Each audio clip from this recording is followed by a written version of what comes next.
Hello, everyone, and welcome to the Cinematic Schematic, the official podcast for the Cinematropolis.com, your home to thoughtful conversations on film. I'm your host, Caleb Masters, and today we are doing something risky, something bold, something I swore I would never talk about on another podcast after the year 2017. We're talking about a galaxy far, far away. That's right, we're reviewing Mandalorian and Grogu, the latest film from the Star Wars franchise, the first in 7 years.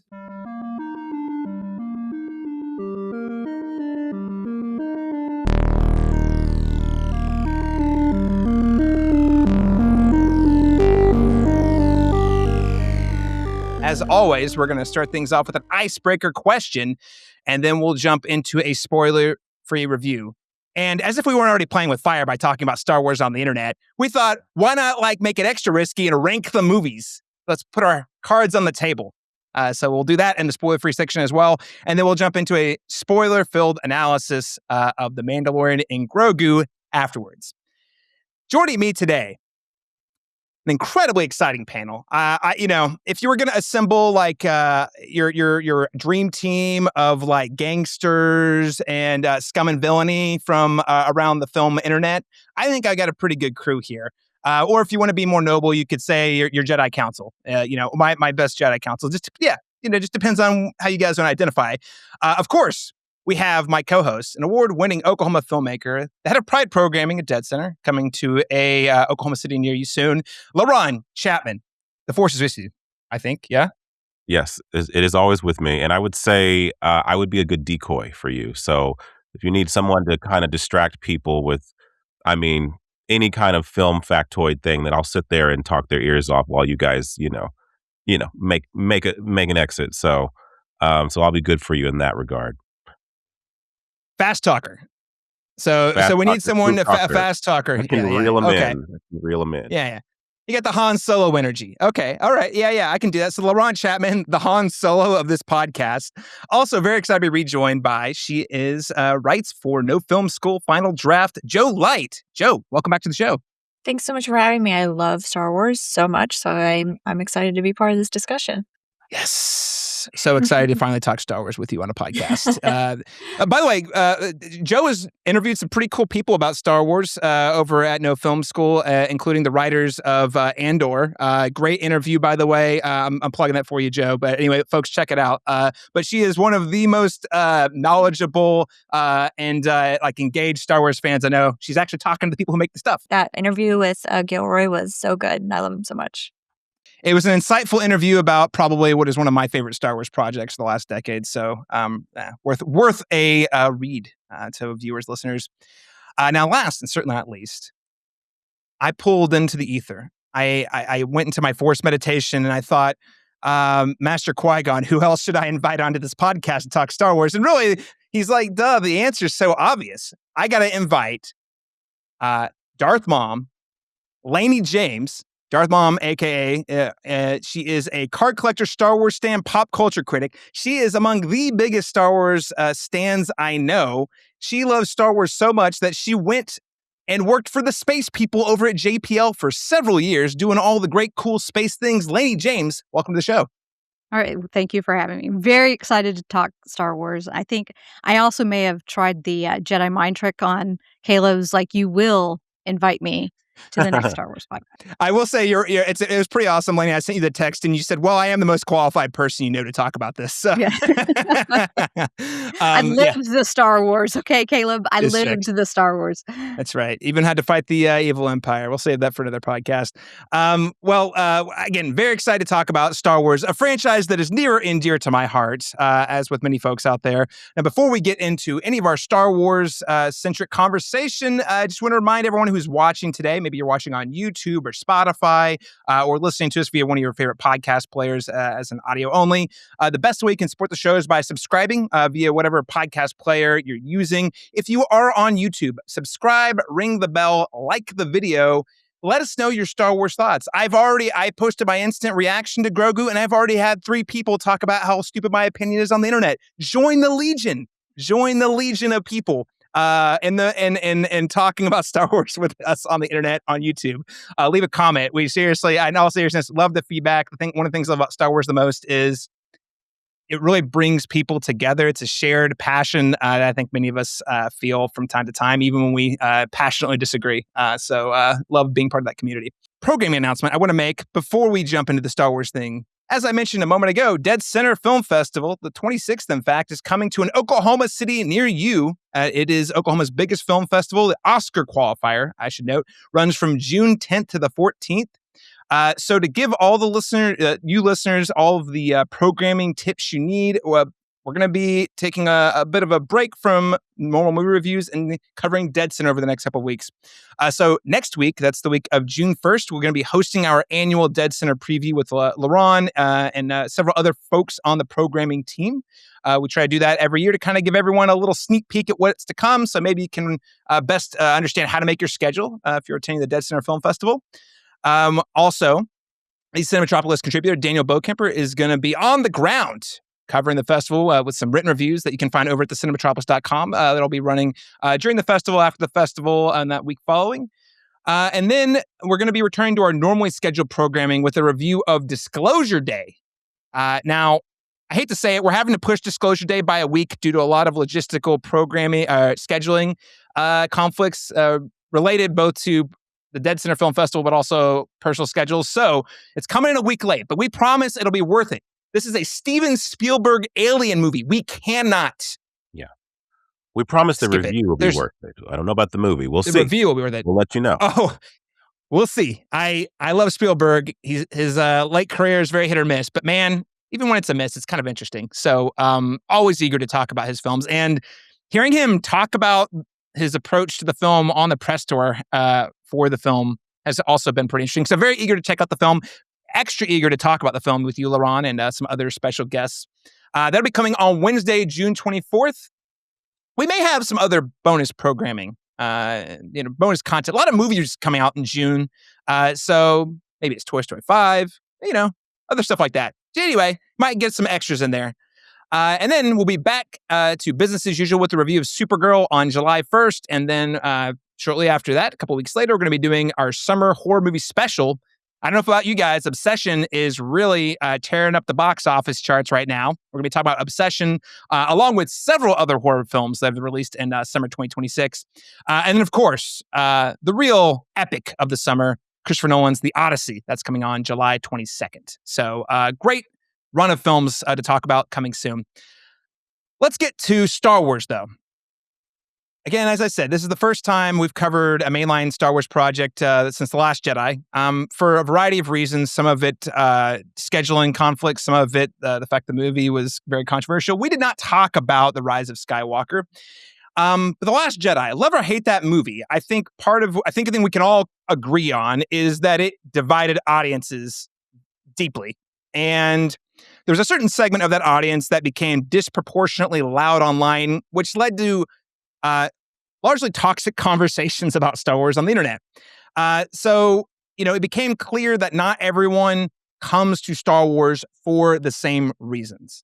And it's not that there are right or wrong reasons. It's that there are different reasons that we're all sort of engaging with, the films, the television shows, the IP. And it's been 7 years since The Rise of Skywalker. It's 2026. Hopefully it's given the collective internet a little bit of a break to just take a few beats and realize, man, that discourse around The Last Jedi was kind of crazy. Maybe we all should just chill. Maybe we should not ruin friendships over that. I want to kick off the show by asking each of you, what makes a great Star Wars film for you? And Jo Light, I'll start with you. Oh, okay. I think when it takes it seriously, I think that's why I know Andor is not a film, but Rogue One, for instance, I think approached the IP with so much respect and developed the characters so well that I immediately bought into it. It feels like a fully developed world, and there's diverse perspectives and people in it, and it's just people living in the universe. For me, I also really like practical effects, and if I can see that they're using practical effects, for instance, in Mando, which we'll, I'm sure, talk about here in a second, but there's a stop motion sequence in Mandalorian and Grogu that I loved, that I think looks amazing, that Phil Tippett did. So practical effects are huge for me. And I also love when they add something, when they add to the world, when they add to our understanding of how people exist in this universe, and it's not just the same thing over and over. Yeah. So it's like being able to kind of step into a very lived-in world where there's all these different like cultures interacting with each other. The practical effects kind of like gives it that sort of immersion and believability. So it's kind of like that, like the fantasy component. Yeah, not just telling the same story over and over. I think that is huge to me. Yes. Yeah. New stories in the same universe, right? Yeah. And it feels like real. Yeah. Real stories in a fantasy universe. I love that. Lanie James, what is your favorite thing? What makes a great Star Wars movie, I should say? I probably have a little bit more of a nostalgic take on it because, I literally have grown up with all of them since A New Hope. And, for me, it's one that you can continue to go back to and watch and be excited about every moment, every reveal, how the characters interact, and then really how the world has also been built around that. You could see George Lucas had a large vision for this universe, and of course, as Joe said, how it continues to expand and you can build off of it. But I think ultimately, for me, it comes back like being able to go back and watch it again and be in that moment, because there are definitely of the films and of all the properties, things that I've gone back and just simply watched for the joy of watching it, and it's a comfort watch. A New Hope for me is a comfort watch. Or if I watch the trilogy or Rebels, or I can tell you with my family, we have watched all seasons of Rebels like 3 times all the way through. I mean, so it's those, because I think what Star Wars does well through really out all of it for the most part is just strong storytelling and continuing. And what I love about some of the other properties of Star Wars is that they do get to develop the characters a little bit more. You get more of the backstory or their motivations or how they fit into the universe. But for me, it's can I go back and watch it? And there are definitely some of the films and properties I've gone back and watched many more times than maybe a handful of times maybe I've watched some of the other films.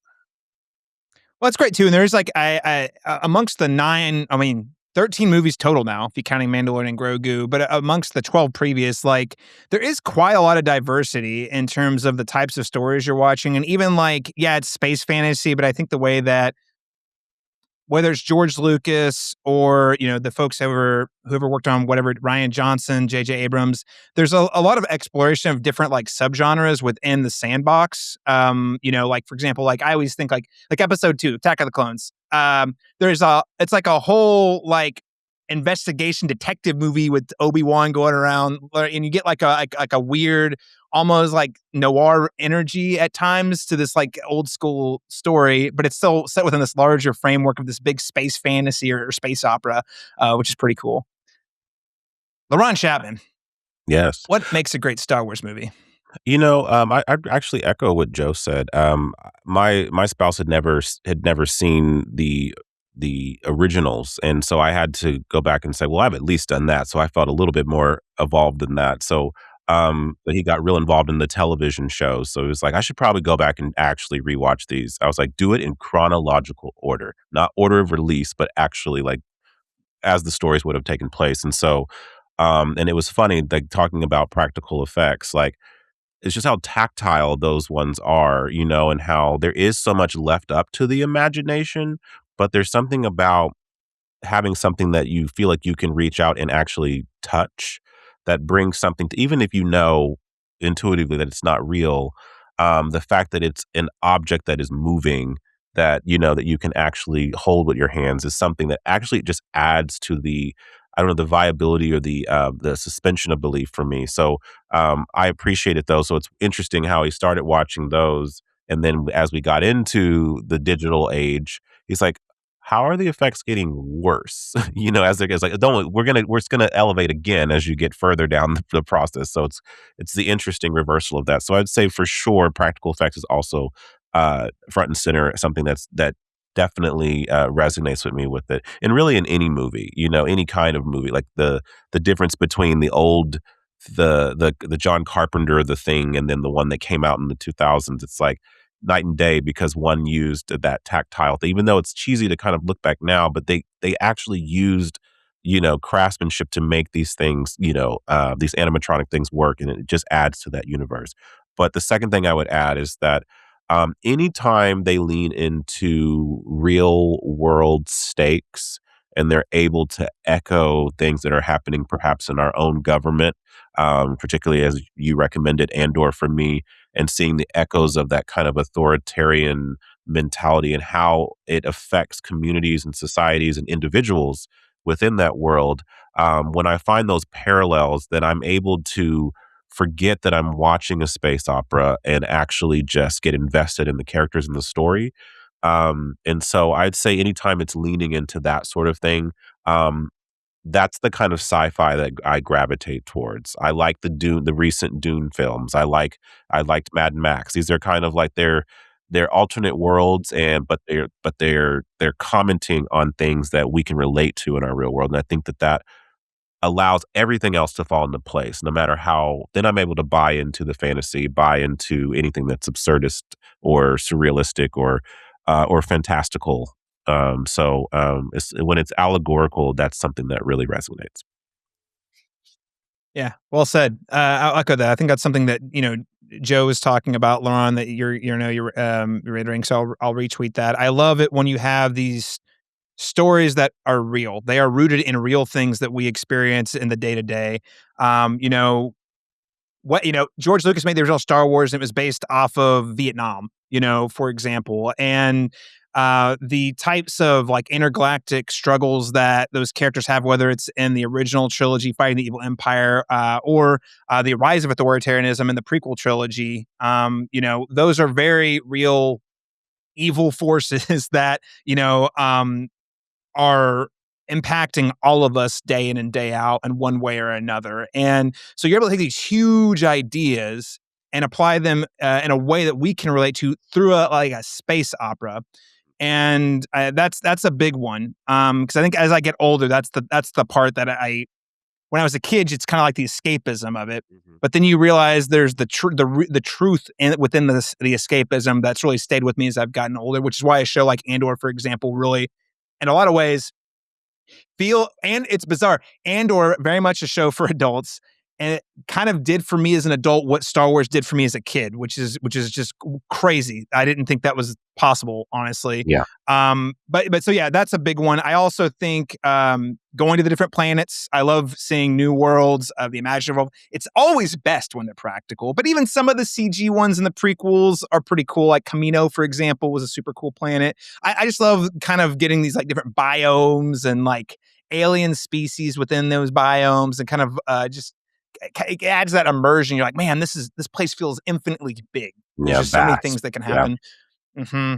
And then I would say the camaraderie amongst the allies in any of the trilogies. The original trilogy, of course, being the bar. I mean, Carrie Fisher's Leia, Mark Hamill, Luke Skywalker, Harrison Ford, Han Solo, like Chewie, R2-D2, I love spending time with those characters while they're like in the midst of this big intergalactic conflict. I am genuinely invested in what are their personal outcomes that they're going to experience at the end of the struggle. Are they going to be victorious? Is that victory going to come at a cost?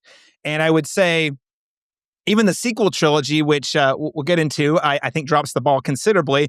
At times, though, is really having an interesting conversation with that original trilogy in terms of, okay, we got the happy ending at the end of Return of the Jedi, and then we get Episode 7, and it's like, actually, the real world's more complicated. Han Solo and Princess Leia didn't work out the way you had hoped, and that, as an adult, that feels more real and more believable and more relatable, which I think has helped the world and the stories endure as well. And lastly, I just love space fights. The dog fights is what they're called. I love them, especially like the practical ones you get in the original trilogy. I mean, it's just super impressive what they're able to do with the miniatures. But even like in Rogue One, there's a lot more CGI. It just the thrill of like cutting in between all these different like fighters, whether it's X-Wings or TIE fighters or whatever. It's the thrill and the rush I get. Like I feel like I'm in the cockpit in that moment. It's pretty powerful stuff. So yeah, Star Wars, man. I just love it. Well, listeners, what makes a good Star Wars movie for you? You can let us know. politely by commenting below the video or sending us an email at thecinematropolis@gmail.com. We're also on Instagram. Really trying hard to beef up the Instagram game at the Cinematrop. Would be the best places to comment. With all that said, let's get into our spoiler-free review of The Mandalorian and Grogu.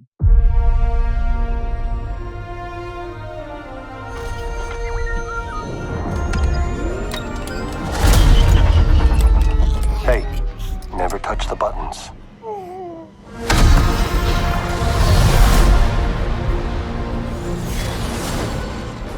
I can use some information. Whoa, for this price, I'll tell you whatever you want. I'm looking for a hut. Close for the night. Thank you. Gangsters, war criminals. Long live the Empire. We'll take out every bad guy in your deck of cards.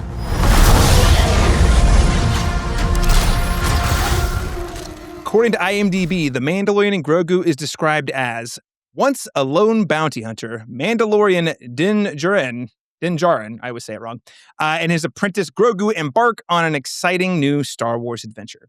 As I mentioned a moment ago, this is the 13th Star Wars movie since 1977. It's the first theatrically released Star Wars project since Star Wars Episode 9, The Rise of Skywalker in 2019. The film is directed by Jon Favreau, who, of course, was the executive producer on the TV series The Mandalorian. Written by Jon Favreau, Dave Filoni, and Noah Clore. Film stars Pedro Pascal, Jeremy Allen White. I kind of forgot Jeremy Allen White was associated with this movie. Kind of awesome. Sigourney Weaver as Ward. Steve Bloom returns to the character of Zeb. He's a character from Rebels, so that's kind of cool to see him pop up.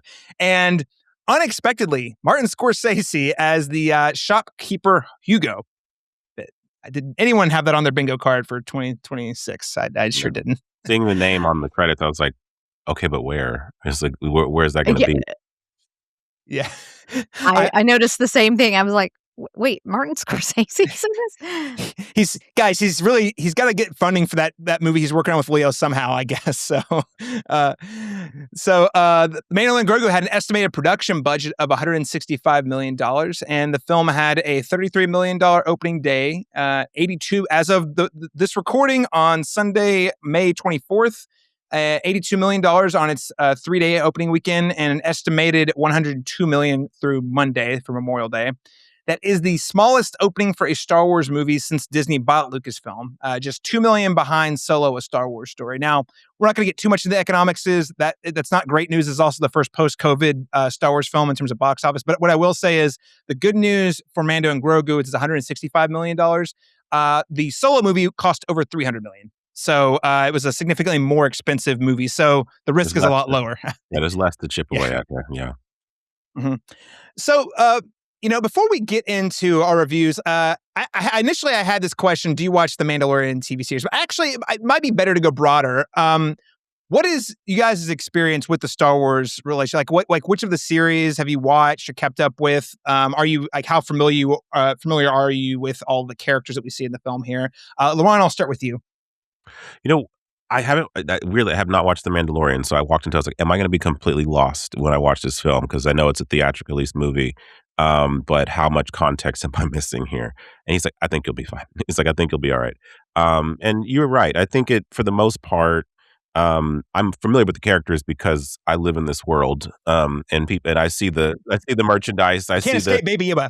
You can't escape Baby Yoda. You couldn't escape, Baby Grogu. If you couldn't if you tried, And so I'm very much aware of it, and I've been in rooms where the show is playing. So it's not that I'm just completely, lost on it, but I have not sat down and watched it. So I did go in this relatively blind. But in terms of the television shows outside of Andor, that's the extension of what I've watched of the Star Wars television stuff. Other than that, I've only seen the films. Yeah. So Lauren's only seen the films, and he's only watched Andor. All right. Lanie James, what is your relationship with Star Wars in terms of experience with the brand and IP and world? How much time do you have? I've watched all of the movies multiple times. All of the animated and television series, and as I mentioned previously, watched Rebels, the entire series, 4 times or 3 times. Nice. And then, and then Clone Wars, the the spin-offs, Tales of a Jedi, Tales of the Empire, all of the animated Visions. I've pretty much seen it all, and I've read all of the Thrawn books and a few of the other the books, with backstories either about Vader or Darth Plagueis. I actually read that one, so I mean, I've extensive. I know the backstory of Black Spire Outpost at Galaxy's Edge. Like, if you need to phone a friend for Star Wars trivia on a television show, call me. If you need tips for Galaxy's Edge, call Lanie. She came in clutch for me.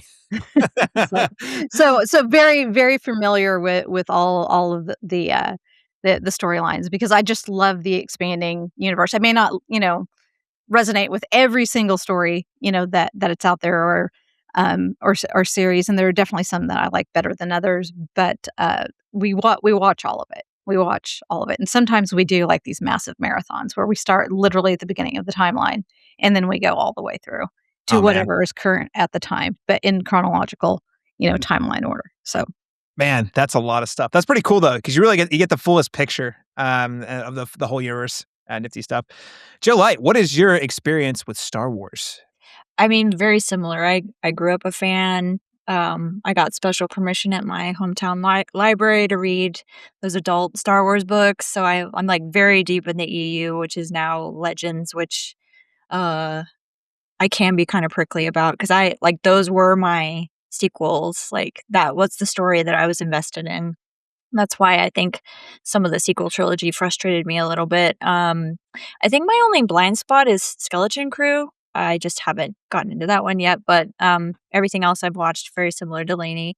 We were just actually talking off mic about collecting. I don't do cards like Lanie does, but I mean, this is a Polish Return of the Jedi poster over I have here. that card. I have that card that's over there. You have the Polish one. Oh, sick. These are my Obi-Wans and Anakin. Oh, man. This is my Glup Shido shelf, if you're familiar with the term. It has like all these minor characters like from the EU, and Cad Bane's over there. So yeah. Love Cad. I have a ton of stuff over there that I have had to declutter a couple times. So yeah, huge on Star Wars. So is Obi-Wan your guy? Yeah, he's my guy. Yeah. There's 3 of them over there. Oh man, I love Obi-Wan. He's probably like my favorite character. Okay, Ewan McGregor, Alec Guinness. I think that young Obi-Wan is so tragic, so I'll go with Ewan. Yeah, okay, that's fair. I think it's like Alec Guinness. It's unfair to say anyone's better than him, but Ewan McGregor gets so much time with the character and has a lot more fun with it. I think so. Yeah, it's good choices. Oh my gosh, great stuff. Yeah. So I think I'm probably most like I'm somewhere between a lot closer to Lanie and Jo, but not quite there. I have watched all the movies multiple times. I've watched most of the TV shows. Like, there's a few. I haven't finished the Darth Maul show, for example. I also haven't watched. I've gotten past episode 2 of Skeleton Crew. There's a handful of things that are kind of like blind spots I need to fill in, and I have not kept up meaningfully with any of the novels. I often read excerpts, or like I'll read recaps of them on the internet, which is not the optimal way to experience it. But I definitely am not like that steeped. But in terms of like film and television, I also love the video games. There's a lot of them, but like the Jedi Survivor series is most recent. I love those. We got a new pod racing game coming out this year. I am so jazzed about it. So yeah, I love all the Star Wars things, even if I have some blind spots. The animated stuff, though, I just want to echo. Yeah, Lanie said you've watched Rebels multiple times, Joe's Clone Wars. Like, those are really exceptional, people. Do not sleep on those. I honestly think if you're looking for consistency, the animated stuff is consistently good to great. Whereas other Star Wars stuff's a little less even sometimes. Now, I will fully admit that I was a harsh skeptic of Rebels and Clone Wars before I watched it. I was like, what are they doing? I was like, ew, gross. And then I was like, for whatever reason, one day I decided to give them a shot. And by, I don't know, 5 episodes in, I was hooked because of the storytelling and the character development of it. And then after that, I especially used to be skeptical of Ahsoka's character, and now she's by far one of the most popular characters in all of the IP. and one of the most best developed characters across Star Wars, and has one of the most heartbreaking storylines when it comes to Anakin and Vader. Yeah. So, you know what's crazy about that statement? Because I agree with you 120% everything you just said. Hey, Laron, do you know who Ahsoka is? Yep. Star Wars, ladies and gentlemen. You can be in it, but like miss it. Anyway, don't be ashamed. I'm saying Ahsoka is like the most popular character who has only existed in everything but the movies. So it's only a matter of time.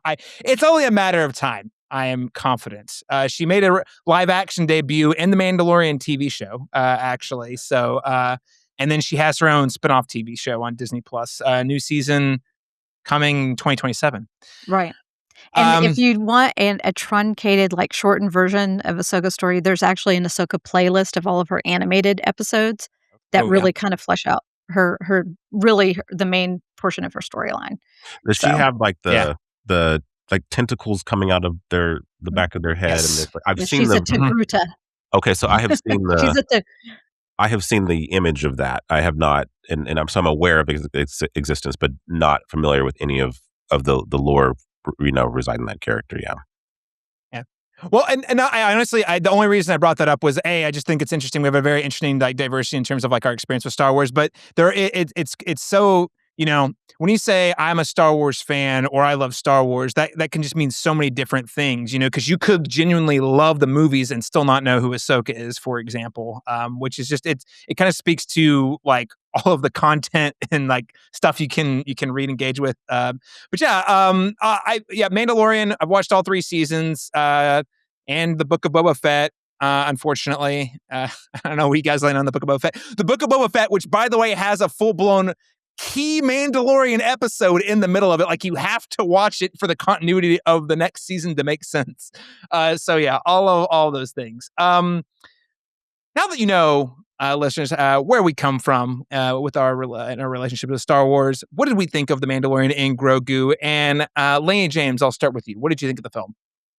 I thought it was a lot of fun. I mean, we laughed through it. There are few portions of the storyline that I wanted more from, and some of the character development I wanted a little bit more from. So, and I don't want to say too much about it in case people are expecting certain things, so I don't want to spoil that. But so overall, like it was a lot of fun. I laughed. I caught a couple of the Easter eggs and kind of the homages that they had to some of the other properties. I'm trying to like say this a little bit so I don't like ruin anything for anyone, but there's some fun callbacks to a few things that it's kind of if you know, and you'll definitely giggle about them. And but I did think it was interesting the Hutt storyline.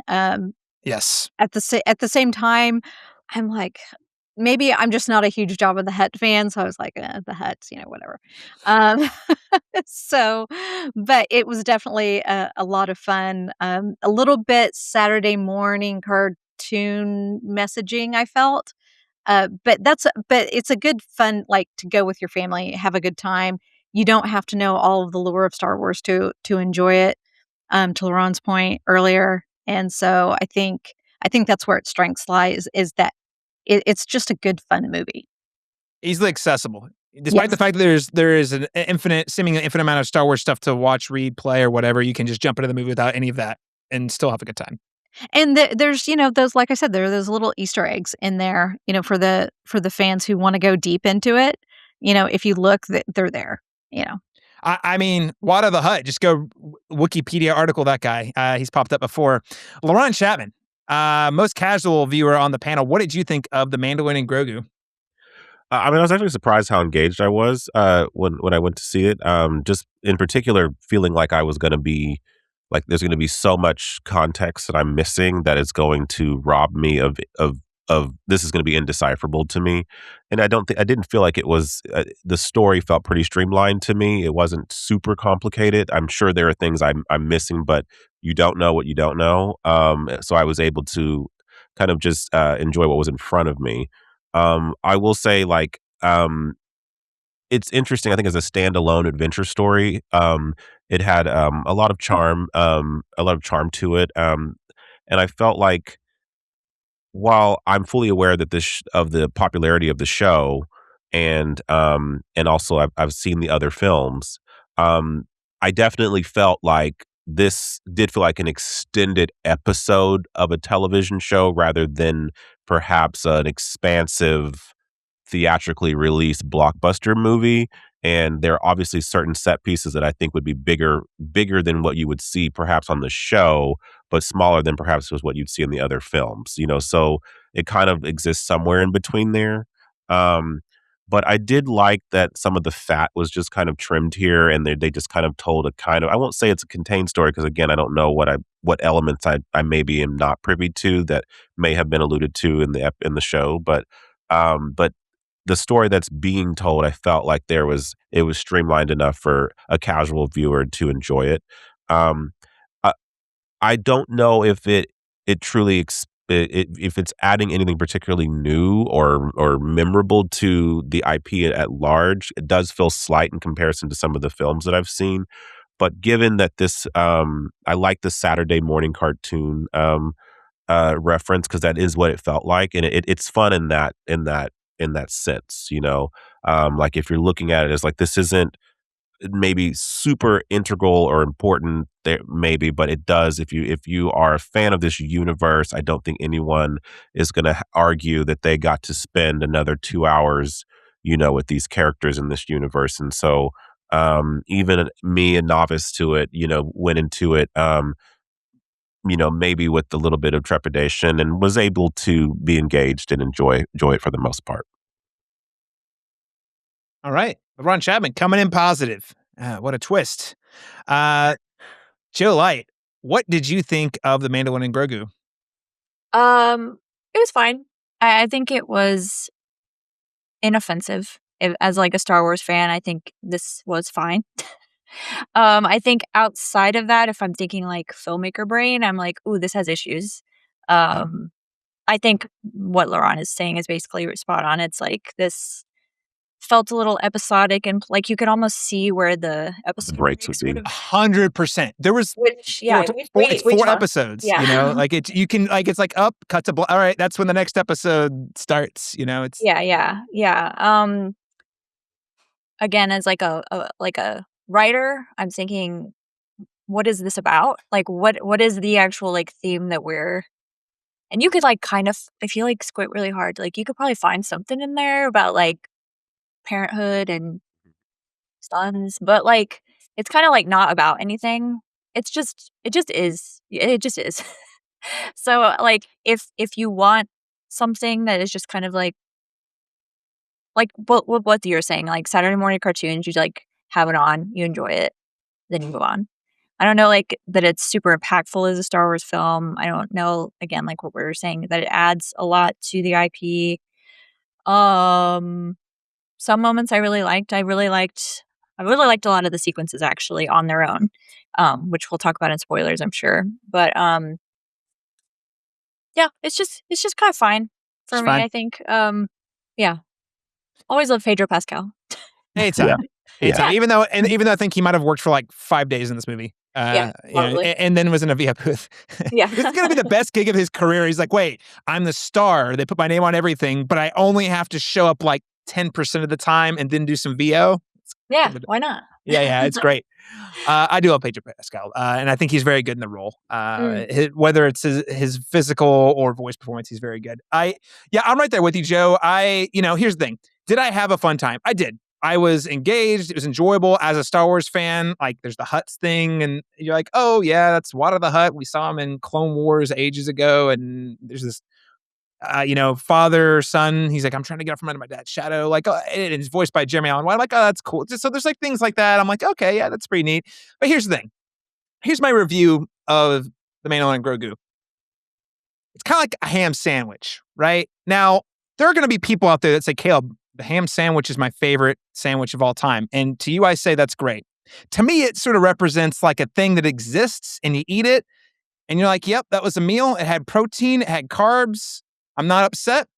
I ate it and I went about my day, and I did not think about that ham sandwich ever again. So the next time I was forced to eat it. And, I think this is the ham sandwich of Star Wars movies. It's incredibly safe. Joe, I'm right there with you. It's not about anything. I don't think nothing I can parse, nothing meaningful. There's not really a thesis. Here's what I liked. It is all the swashbuckling fun from the TV show, plus more. It's bigger. It's definitely bigger than an episode of the TV show, or bigger than one of the finales. You can see the budget on the screen. We get more practical effects than you get in the TV show. Yes, there's still a ton of CG. Yes, there's still a lot of volume, but there's a lot of puppetry in particular that really stuck out to me. I really, really enjoyed that. So I enjoyed the craftsmanship of it. The creature design was really, really good on this, notably above a lot of other Star Wars projects, especially the TV projects. And they used quite a lot of, again, puppetry for those rather than just CG. And also, Ludwig Göransson, last time, when he got the job for The Mandalorian, I don't think he'd won a single Oscar yet. He is now a 2-time Oscar-winning composer. And he's like, wait, they want to do Mandalorian for TV. All right, well, that's cool. I'm going to treat this like the biggest Star Wars ever made. And he goes so hard, and I love it. His synth soundtrack is great. I even told my wife before I went to the movie, I said, the thing I'm looking forward to the most of the movie is hearing that theme play in the IMAX. And it didn't disappoint. Göransson not only brought back the TV theme, but he came with some really cool riffs in addition to that really awesome synth thing. So huge win on all those fronts. I'm a big fan of all those things. Caleb, yeah, go ahead. Oh, I'm sorry. I was going to ask you, did you stay for the full end credits and the soundtrack there? Oh, yeah. Oh, where it was like the Italian restaurant version of the thing, or whatever. What was I don't that? know. I don't know, because my daughter, who's in marching band, was geeking out over it. She was like, "Oh, this is such and such," and anyway, she was very happy about it. I will just say that she was very happy about the soundtrack at the very end, towards the end. We waited until the lights came on. Yeah. And so, it was really neat. And if anything, I enjoyed seeing her excited about that. Oh yeah, no, it was really neat because we did also set around through the credits, and they do an interesting cover of the theme, and it sounded like I don't know what I was like in my brain. It was sounds kind of like an Italian restaurant, like a thing you'd hear in Italian, cantina or a version, cantina, yeah, but like a bougie cantina though, yeah. But I like all those things.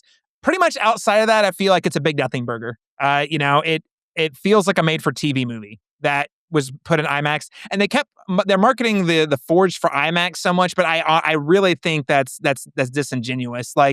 Half the movie's not even in the IMAX aspect ratio, and the stuff that's in IMAX looks fine. It's not nothing exceptional about it. If I had watched this on a Saturday morning on Disney Plus in my home and treat it as a Saturday morning cartoon, I think I would have been like, guys, you got to watch this. But because it was a big screen experience, and we haven't had one in 7 years, and because we've only gotten these really big scope movies, this just felt like a little lesser and a little slight. Not bad, good time, but just, if you're going to see Star Wars on the big screen, I feel like it really needs to have something going for it. And I just didn't think this movie really had a lot going for it. Can I also say that, go ahead and go. Sorry. I feel like it was a little confused as to who they were playing to sometimes. We're all saying Saturday morning cartoons, but there are parts of this that are really scary. There were 2 girls in front of me, and they were scared. So I think there are parts that are that's scary for a kid. So I feel like they didn't exactly know who they were going for when they made it all the time. That's a good point, because another descriptor I've been calling it, the Saturday morning cartoon's a great comp, but I also think it's the most dad movie Star Wars we've ever gotten. Between the themes, it's got the Western tropes. There's a lot of dad movie energy, which is interesting. I don't know if you guys saw this. There was a report that came out on May the 4th. I guess Nielsen released the streaming numbers from last May the 4th. And I guess what was funny was Mandalorian was a top-rated Star Wars TV show amongst boomers and Gen Alpha. Really interesting. So I don't know if that has something to do with it, but a little confusion. I see that for sure. I think go ahead. Go ahead. I was gonna say the only comparison that and it's a silly comparison, but I feel like it applies, at least in my head. The episodic, the Sex and the City show, for example, was on for 7 seasons for a long period of time, a near decade, and then went on a hiatus. But they did never kind of finish some of the storylines, and so what they did is created a theatrical released film to sew up all the loose ends for it. And I've always felt, as someone who watched all those shows because my mom always had it on, that this doesn't. Yes, this feels like the show, but it also doesn't feel like something I should be seeing in a theater. So it kind of had a. Yeah. Again, there's it's somewhere in that like a liminal space right in between these two worlds where it's not enough of this to be a theatrical release, and then it probably would work really well on television in that regard, but it doesn't have the same oomph, as even some of the lesser entries, I'd say, of the Star Wars IP that have gone to theaters that have structural issues, but still feel like movies that should be released in that medium. So it definitely has, again, that slightness to it that, again, as a novice was able to just enjoy the story that was in front of me because it's all new to me. But just looking at it from like, again, just a format and all of that, like I was able to pick up on the fact that this actually does kind of feel like a television show to me. Which again, I think you'll get, some pleasures out of some marginal pleasures out of without it actually feeling particularly substantive or meaningful in a bigger way with the larger story.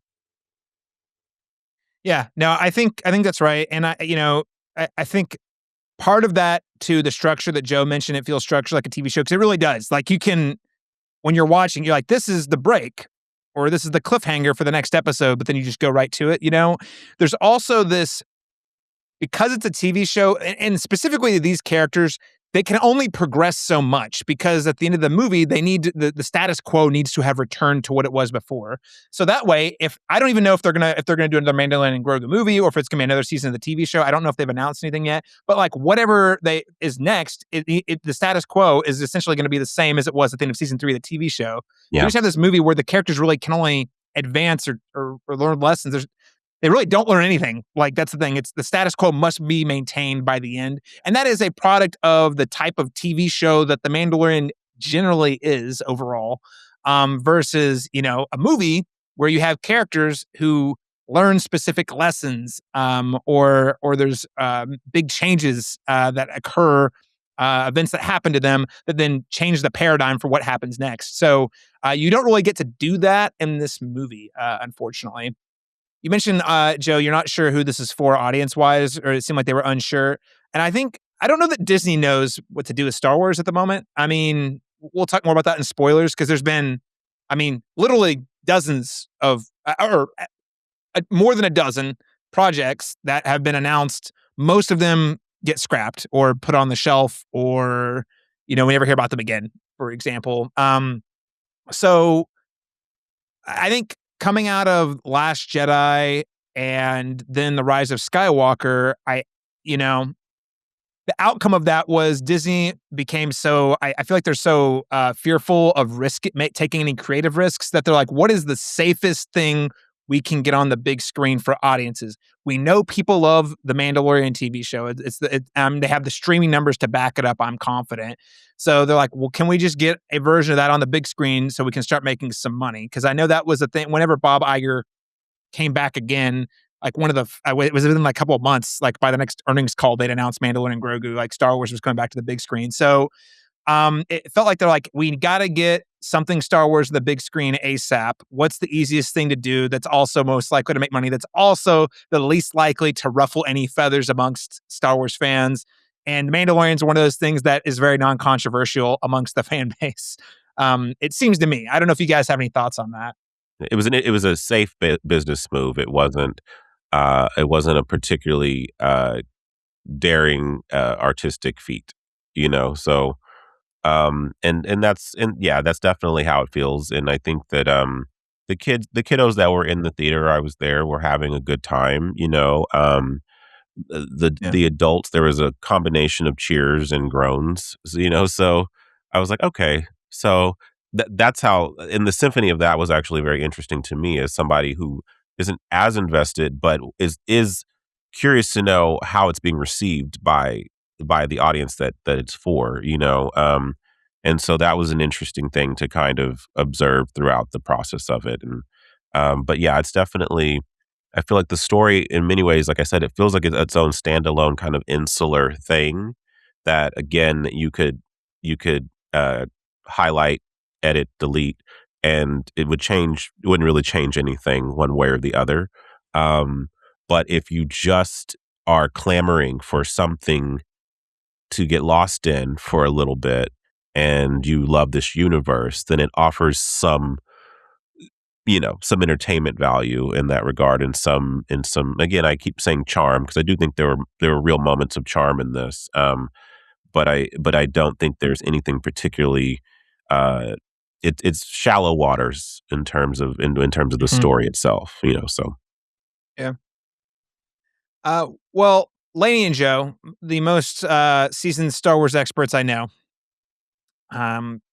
Is there anything this film added to the mythos, or I guess spoiler free? And if it's a spoiler thing, you can say we'll chat about in spoilers. But do you feel that the movie added anything to the kind of like expanded universe or whatnot? Do you feel like the Mandalorian and Grogu added a lot to kind of look forward to? No, I don't. I don't I think it mean, added very much. I would say maybe. I mean, if they do more with some of the one main character for me that I would like to see more of. Um, maybe. I mean, like, because they're always pulling from random things across the IP and then making them a thing. If you think about, because if just going back into some of the things that I know that are in Legends that have then suddenly popped up, they're not shy about like, hey, we're going to take this one little. It's kind of like in Solo, a Star Wars story.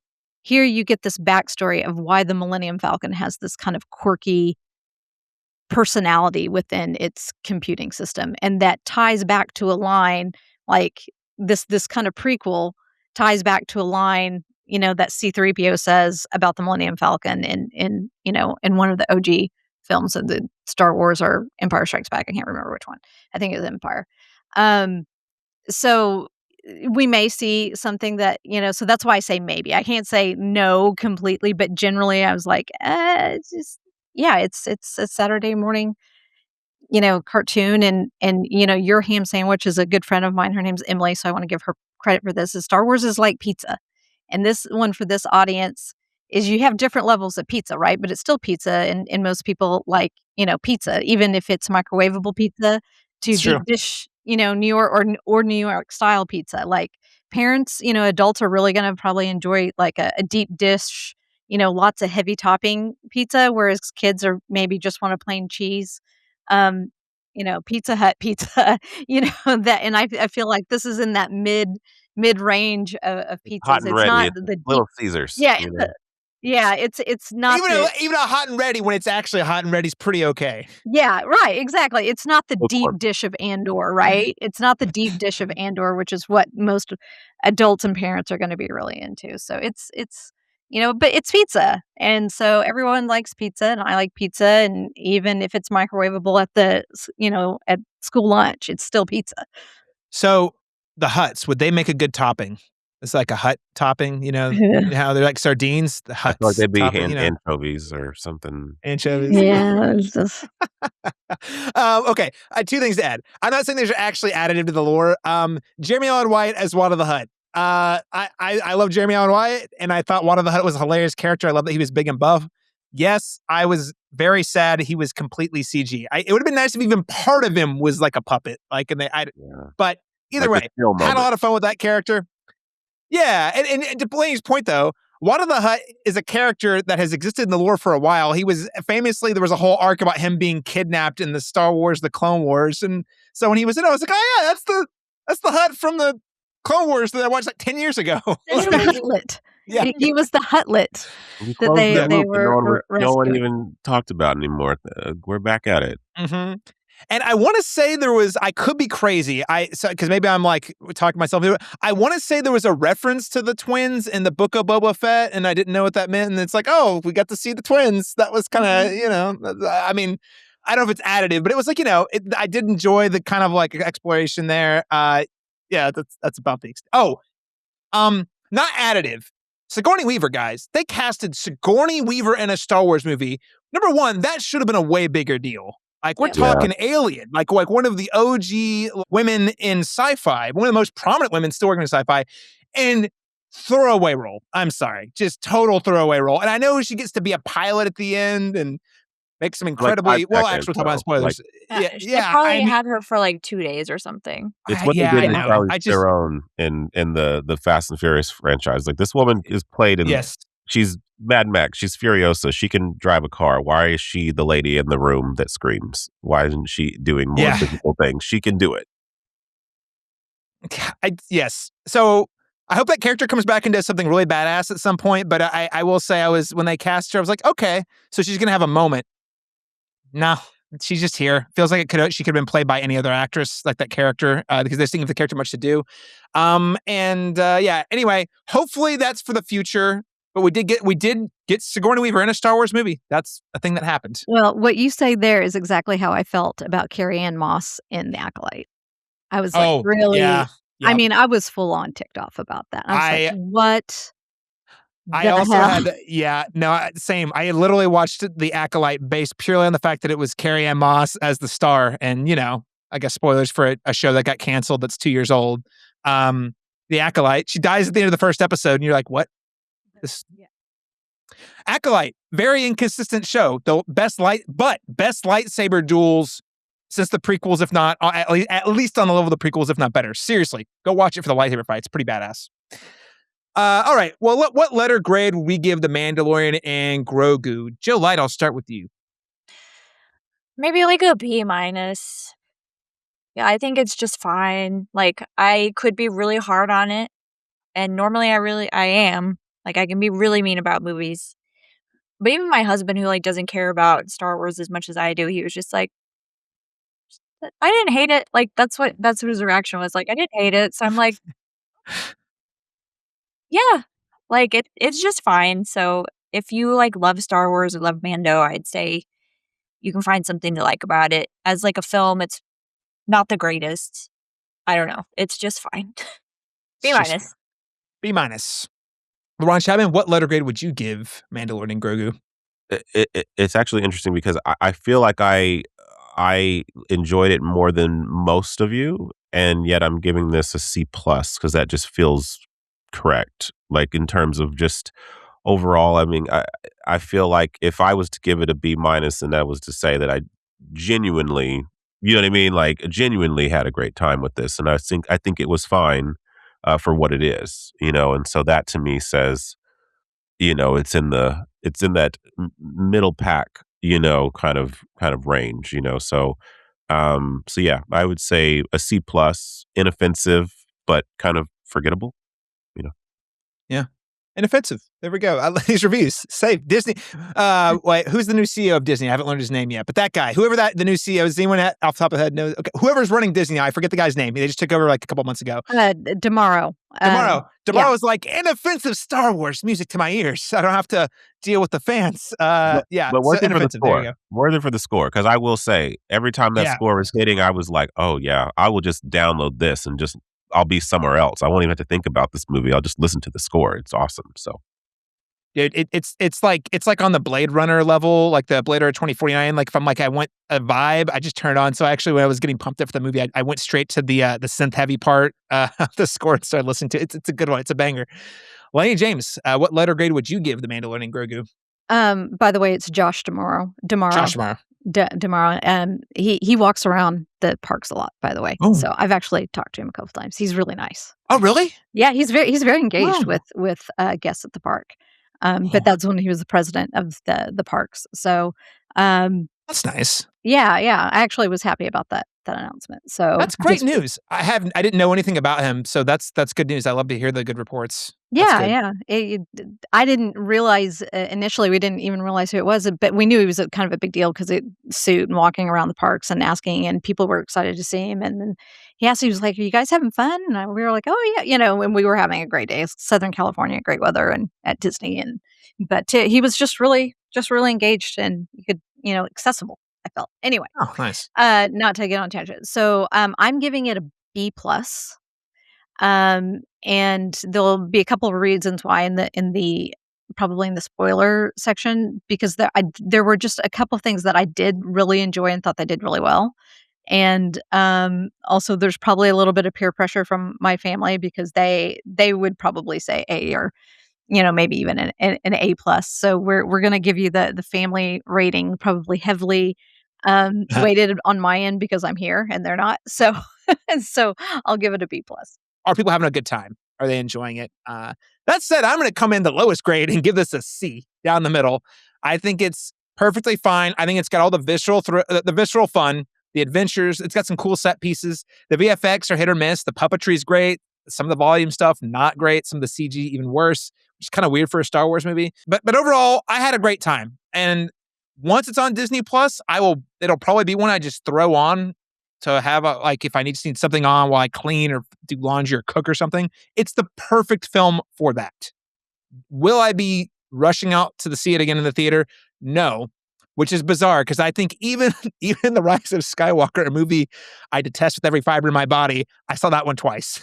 So the second time was to make sure that my feelings were not just a knee-jerk reaction. I was like, is it actually as bad as I thought? And I don't know if you guys agree with that or not. That's fine. But I just know for me, I was like, no, it's actually as bad as I thought.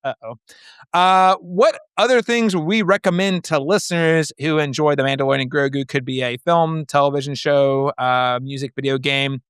Laron, Chapman, I'll throw it to you first. The thing that came to mind for me is think of something outside of the Star Wars universe, but maybe operates in a similar way, but I think does actually add more value to the larger stories.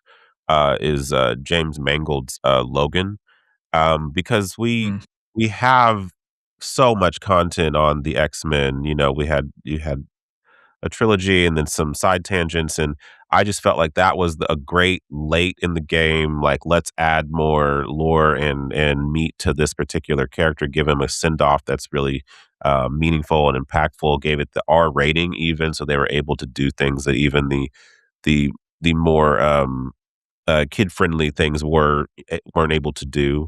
It also is playing into that neo-Western, aspect that I think that you kind of get echoes of here, but it's a little bit more pronounced in that way. And I think that it also adds something to it where it's like, yes, you could have watched all those things and then you could see this, and then it just adds more context or adds more weight to it.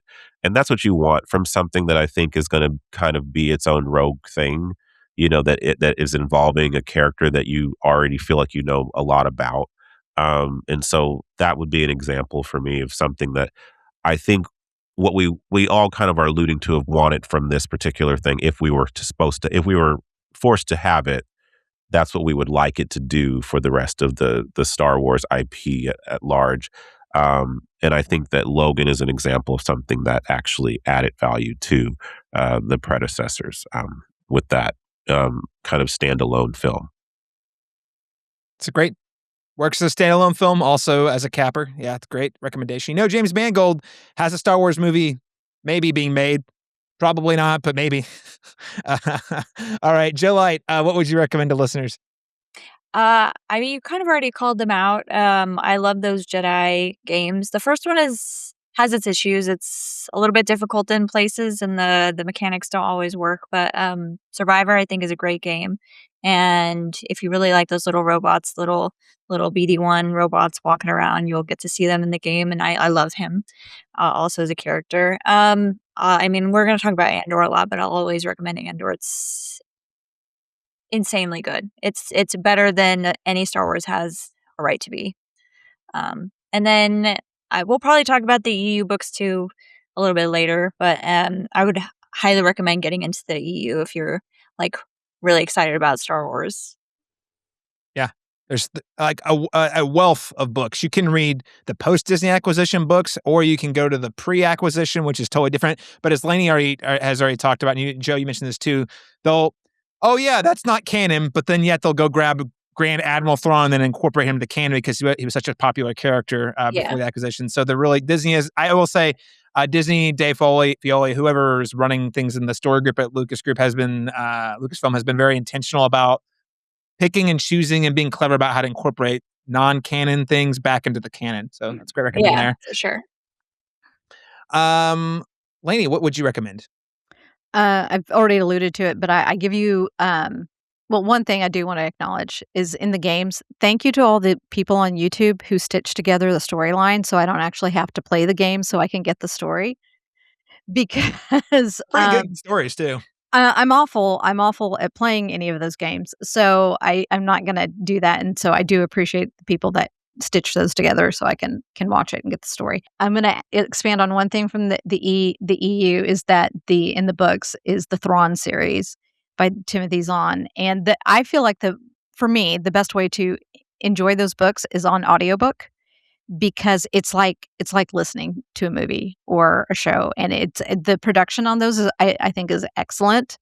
And with the voices and everything and the sound effect, they do sound effects on those, so it's really like almost like an old time radio like serial. Is really more of what you're listening to than just somebody narrate something. You still get that narration, but you get everything. It's a very rich production of those, so I recommend those.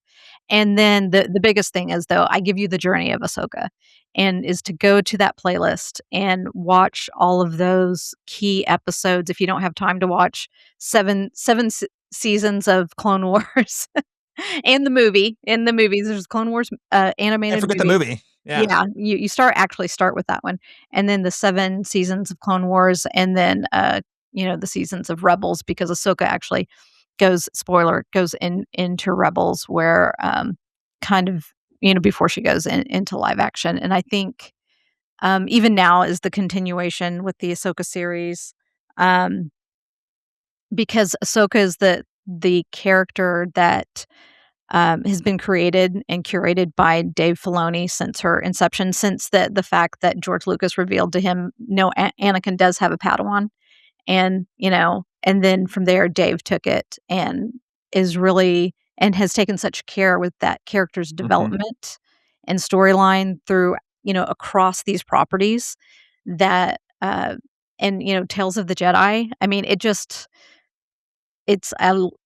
I will say, of course, Princess Leia used to be like my number one top, character that I, loved. And of course, for some reason, I still love Darth Vader. But Ahsoka is probably my number one character that for all the years that I just adore. And I think her story is it's inspiring. And there's a lot of, I think people would say she's what the Jedi were meant to be. Yeah, there's some good stuff in there. She has a really rich arc in the Clone Wars. I mean, after the Clone Wars too, but the way they wrap that character up. Anyway, good stuff. Yep. Ahsoka Tano, Clone Wars, check it out. Also echo that. I highly recommend. I'm going to go a different direction with the video games. Yes to Joe's video games. I'm going to go way back, though. If you want to feel like the Mandalorian, there is actually a video game where you can play a Mandalorian, and it was one of my very favorite video games when the prequels came out. It is Star Wars Bounty Hunter, originally released for the GameCube and Xbox PS2. It is actually had been recently re-released for current consoles. I mean, the graphics look mega dated, but you can actually play it. It is accessible with today's consoles if you really want to play it. A different Clone Wars recommendation I would give you is if you like the smuggler bounty hunter angle. Joe already mentioned Cad Bane. One of my other very favorite Star Wars characters that originated in the Clone Wars. Seriously, he's kind of like everything that when you were a kid and you saw Boba Fett and you saw all the bounty hunters and The Empire Strikes Back and you like, oh my God, what are those guys actually like? You'd hear the stories. You actually get to see Cad Bane do all that crazy shit in the animated series. So I would say go back, find your Cad Bane playlist, and it starts with Star Wars: The Clone Wars Season 1 episode, I think it's the finale of Season 1 actually, Hostage Crisis, where he has to break into the Capitol and kidnap some politicians. So great stuff there. Highly recommend Cad Bane. Check him out. And his story bleeds over into the Bad Batch. It does bleed into the Bad Batch, and actually the Book of Boba Fett, but I like to memory wipe that episode. So, it's he's still out there. Okay. I'm convinced that they didn't actually kill him off. That would have been a terrible, awful mistake. So, spoilers, question mark for Book of Boba Fett, whatever. 2 non-Star Wars recommendations really fast. Guys, if you haven't watched Akira Kurosawa and you're listening to this podcast, do yourself a favor. Seven Samurai, the classic. Yojimbo, another great one. Check those out. And you've seen 2 samurai movies. Let's go back over to the West. Let's watch the spaghetti Western version. Sergio Leone's A Few Dollars More is another one I would check out. Mandalorian lives very heavily from spaghetti Westerns, samurai films. And if you're interested in stories that inspired Mando, I would check those out. All right, guys. Let's be bold. Let's be bold. Let's be brave. And remember that the internet's dark and full of terrors, and the voices on the internet don't matter. We're going to rank the Star Wars films. We'll try to keep this relatively time-wise. We'll try to keep this pretty straight. There are now 13 Star Wars movies, and yes, we are counting the Clone Wars movie, Lanie, the one because it was theatrically released. I saw it in theaters when I was in high school. Laron, Chapman, I don't think you saw that one, and if you didn't, that's okay. You can bypass that from your list. Somewhere I didn't get the right math here because I was like, that's not in. Okay, but that's what it is. That's what I didn't see. Yeah. It was released so basically they put the first 3 episodes of the TV animated series together and put it in theaters as a movie, and it's called Star Wars Clone Wars the movie. I do remember that. So yes, it was a while. It was a few years ago, just a couple beats ago. And let's start by ranking worst to best. I will start out so as to take any heat from the internet first. You can direct those at me. If you don't, number 13, the bottom, by a mile, episode 9, The Rise of Skywalker. I really hate this movie. That's all. We can elaborate on that, but let's not. It's just healthier. I just hate this movie. I hate that it exists. I hate that it wrecked the sequels. Moving on. Number 12, the animated The Clone Wars. Fun time. Also feels like a TV show, but on the big screen. Number 11, The Mandalorian and Grogu. Had a great time. Don't regret my time here. Not going to be revisiting on the big screen. That's a first for me. For Star Wars, I usually see Star Wars movies a minimum of 3 times in theaters. So there you go. Number 10, Solo, A Star Wars Story. I actually had a hard time ranking these 2, Mandalorian, Grogu, and Solo, because these are the 2 that I feel like are the most disposable. Feels insulting, but the ones that I feel like the least consequential. Though there's enough about the Solo, A Star Wars Story. The comedy's a little better. I really, really, really like Lando, played by Childish Gambino. Donald Glover is a big selling point. So number 10, Solo, A Star Wars Story. Number 9, Episode 2, Attack of the Clones. I like this movie more than most people. I would admit it's like low on my list, but I found the internet hates this movie.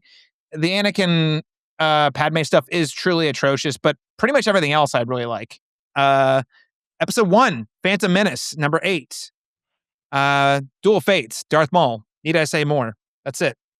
Number 7, The Force Awakens.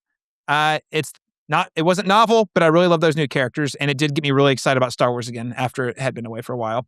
Number 6, Rogue One, a movie that has only appreciated thanks to Andor, a movie I have issues with, but Andor came out and improved the film considerably. So highly recommend doing an Andor watch and then go directly to Rogue One. Number 5, Return of the Jedi. Still the best dogfight sequence in the whole series by a lot. The Death Star space battle, really impressive stuff. Number 4, Episode 3, Revenge of the Sith. I love it. I saw that one like 5 times in theaters. I went and saw it when it got re-released last year. It's incredible. It's not perfect. It's deeply flawed, but the things that work really, really work. And for me personally, it's pretty high on the list. Number 3, Star Wars: A New Hope, the original. Number 2, The Last Jedi.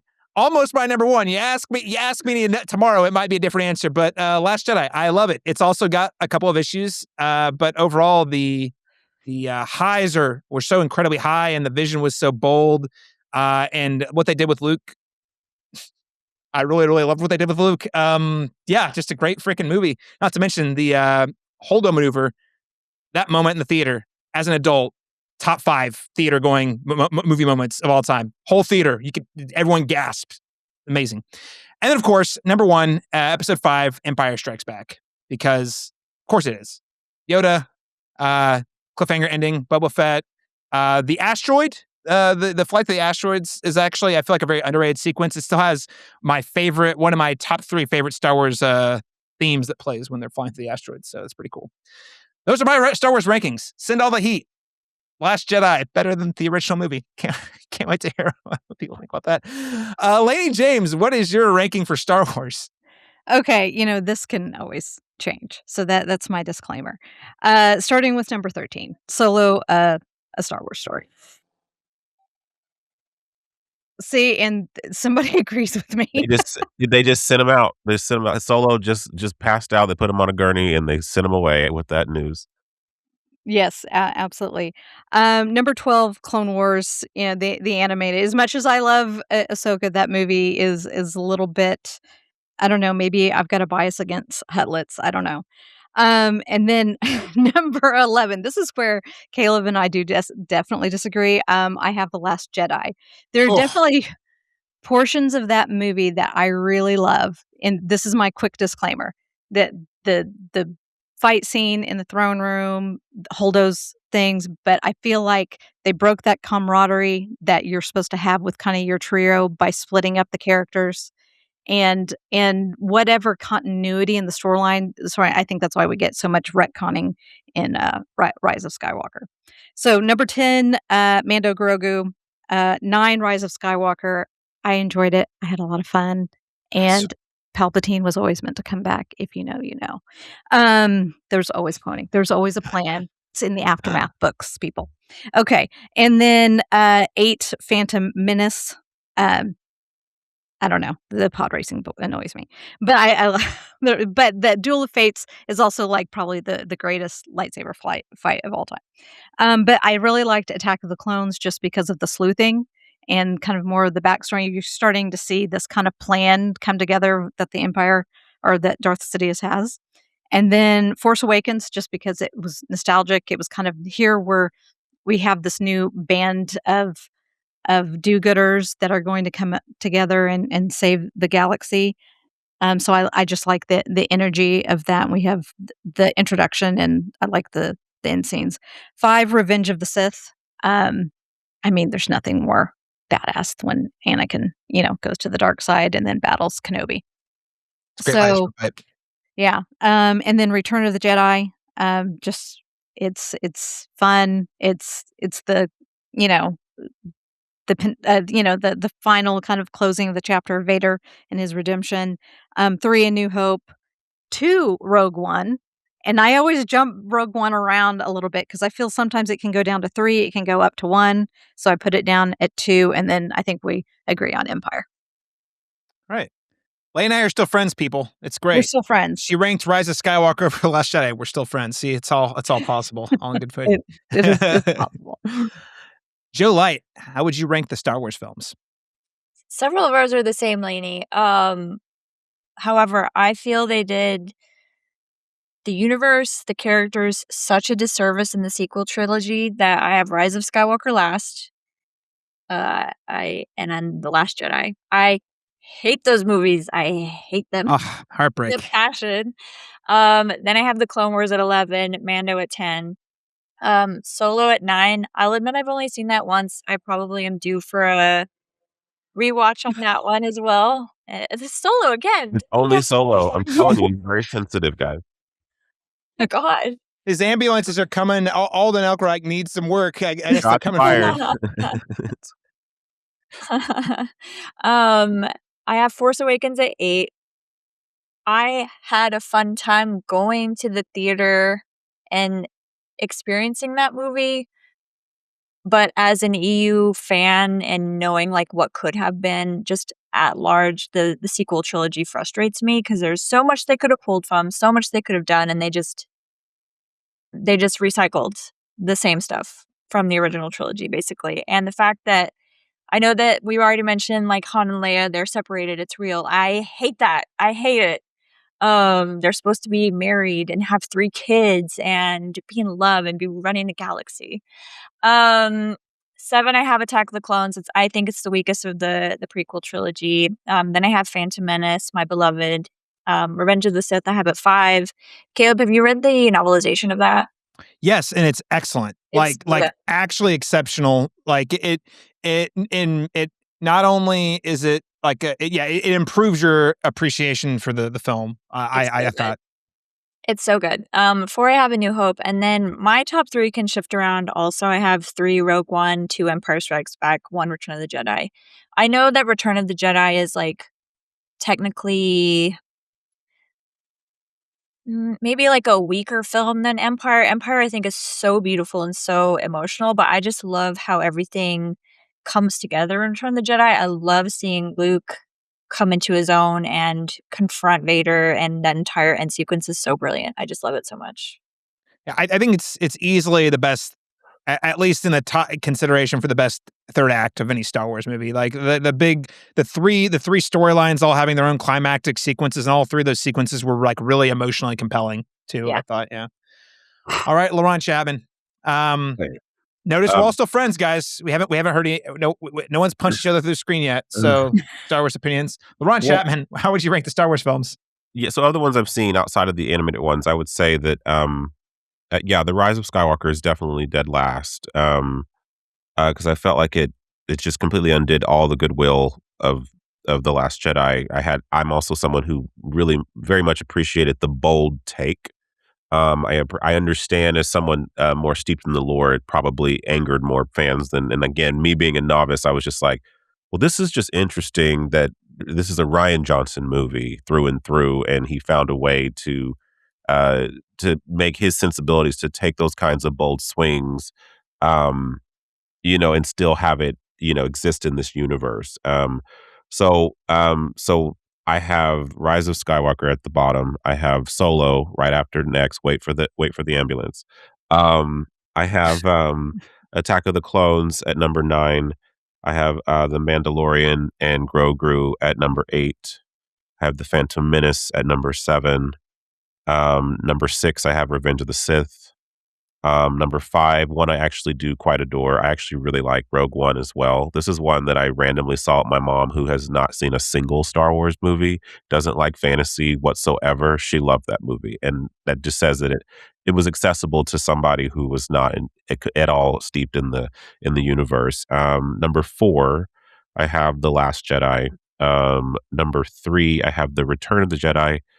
Number 2, I have New Hope, and of course, Empire Strikes Back is, for me, the definitive best.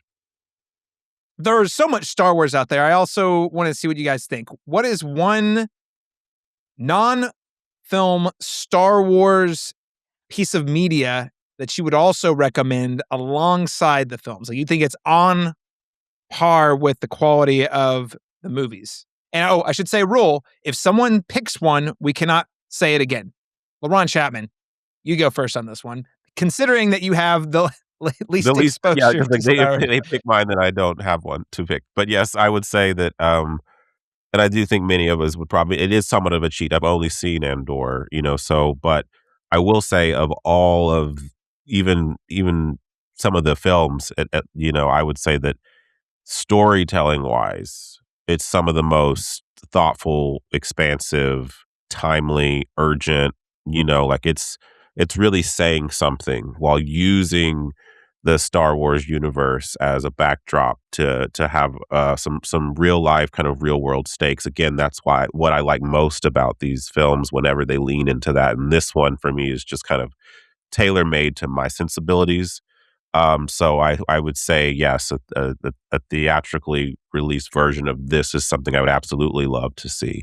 But even in this current form is able to, conjure that kind of excitement that I think a lot of people get from these movies, but in a very adult, mature way.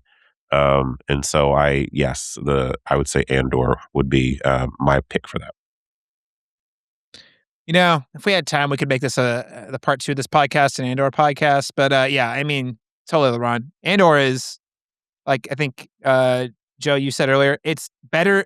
As much as we all love Star Wars, Andor is what it's able to accomplish from a storytelling perspective in terms of having a socio-political commentary that feels timely and timeless at the same time, and also feels very operatic while also being a spy thriller. That also is a prequel TV series to Rogue One, which itself is a prequel to A New Hope.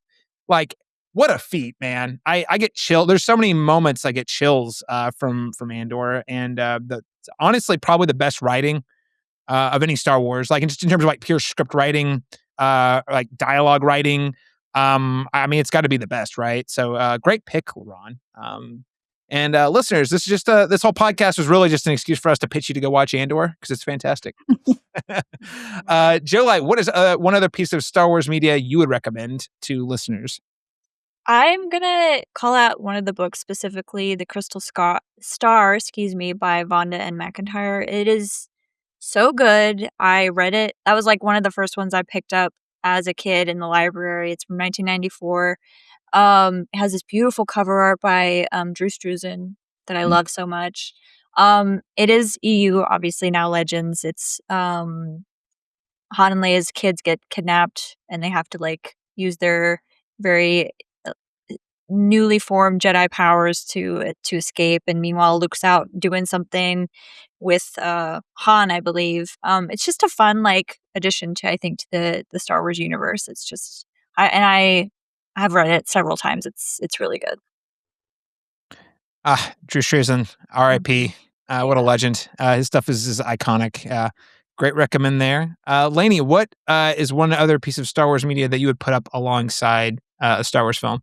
I've already mentioned the other ones, so of Clone Wars and Ahsoka and everything. So I've actually got something different, and because it provides a different kind of perspective on what's going on in kind of the geopolitical, like the political system after the fall of the Republic, and that is actually The Bad Batch, because you have this story of these 4, clones that don't fit the mold of the other clones, right? And how their world suddenly, they've been fighting for this republic who becomes an empire, right? And their struggle through that and realizing that what what they'd been fighting for was not what they thought it was, right? And then also how the empire turns on them and all the other clones as completely expendable, and really kind of that commentary about how we treat our own military and military veterans, about this kind of discarding, that when they're perceived to be no longer of use, and which is actually kind of heavy commentary to hide within an animated film that you think that has a lot of things that are going to appeal to some kids and funny moments, but has really strong characters. And it's probably one of the only other times like Star Wars is like an animated Star Wars has caused me to cry when one of we lose one of those characters, and I'm not going to spoil that, but my family, we sat there and we were like, they didn't just break our hearts like that. And so it's that brotherhood, it's this how, like, what happens when everything you've been fighting for isn't what you thought it was, and that you weren't fighting for what you thought. And so it's their journey and through this, and while trying to create this keep together their unit, their little family, and then even losing one in one way and losing another member of that family in another way. So it's a really great perspective of what happens right after the Republic falls and the Empire rises. It's funny going through like the things we talked about that we like to see in a Star Wars, movie. I would say the Bad Batch definitely has all the ingredients. It's a really underrated show that I think a lot of people just wrote off because it's like, oh, it's a spinoff of the Clone Wars. I don't need to catch up with it, but it's top-notch stuff. And honestly, I would say that and Andor, if you are interested in sort of the transition from Galactic Republic to Galactic Empire and the rise of fascism, those are the 2 shows to watch, even though one's animated, one's live action, but you also get to see how the galaxy is changing right in front of their eyes, like systematically, and how, it's really compelling stuff, honestly. Yeah, Lanie, Bad Batch, great recommendation. I'm going to go a little lighter. We all know the Clone Wars animated show we've already talked about. I'm going to recommend the other one. Big Gennady Tarkovsky fan here. Samurai Jack, one of my favorite animated programs of all time. Cartoon Network, Adult Swim. He also, part of the reason Samurai Jack got paused indefinitely for like 15 years was because he got an offer to go work for Lucasfilm to make a 2D animated Star Wars TV series. And it is some of the most bonkers stuff you've ever seen. It's all 2D. It's styled very similarly to Samurai Jack, so it's like very simplified art style, but the characters are acting like samurai. So if you watch Samurai Jack or you watch any of his stuff, even like Powerpuff Girls, for example, it's that ilk of animation, but applied to Star Wars. And when it aired on Cartoon Network, it was sort of supposed to bridge the gap between episode 2 and episode 3, and they released them over the course of like 2 years. When you're a kid, a 3-year wait for movies is like, just feels like, oh my God, how that's never going to come. And this series was like a nice little bridge. There's a lot of storytelling, not a lot of dialogue. And that's one of the things I really enjoy about it. And I think it was semi-recently added to Disney Plus. So there was a while where it was completely inaccessible. I own the DVDs still. I bought them at a closing Blockbuster. But there was probably about good like 3 or 4 years or more where they were completely inaccessible. Now available on Disney Plus. If you're a big fan of, again, Gennady Tartakovsky style, he's currently doing Primal on HBO. He's done the Hotel Transylvania movies, Powerpuff Girls. There's another one I'm forgetting, Dexter's Laboratory. If you're a fan of that guy, must watch. And it's super short. There's two seasons, but the episodes are 3 minutes each. They cut them together like a movie, and it's like probably 2.5 hours of content total. Really good stuff though. All right. Well, that is all the Star Wars talk we're going to get into in the spoiler-free section. So if you have any thoughts on any of that, like I said, comment below the video on YouTube or on Instagram if you're checking with us there. And or again, email us at thecinemashops@gmail.com. If you don't want to be spoiled on The Mandalorian and Grogu, if there are spoilers to be had, tune out now. What are you doing? You're not actually going into an asteroid field. It'd be crazy to follow us, wouldn't they? The possibility of successfully navigating an asteroid field is approximately 3,720 to 1. Never tell me the odds. Maybe, Lanie, there was a couple things you alluded to. I have some things I want to ask about, but what are kind of the, like, in terms of spoilers for the even for the Star Wars fans, or if you know, what are some things you'd like to call out? Well, like the Easter eggs that I noticed. Of course, in the big arena battle scene, when the creature picks up the other creature and like slams it down, and you notice the overhead view is of the chessboard that they play on the Millennium Falcon. Oh, there's and the hologram picks up that same character and slams it down. They're the same creatures, or very closely to the same creatures. They look similar. Yeah. And I was like, and I mean, heck, my daughter clocked it. She is, she was like, hey. So that was one of them. I'm trying to think what was the other one was now that I was like, oh, and then of course Rada, the callback to the Clone Wars movie, is the Huttling that Ahsoka and Anakin rescue from Asajj Ventress, and and go, and there's this whole conspiracy, the Hutts to try to get the, so that Rada, we were like, oh, okay, and then now he's grown up, and that's the part that I felt was very Saturday morning cartoon. He's like, I want to be my own man, so.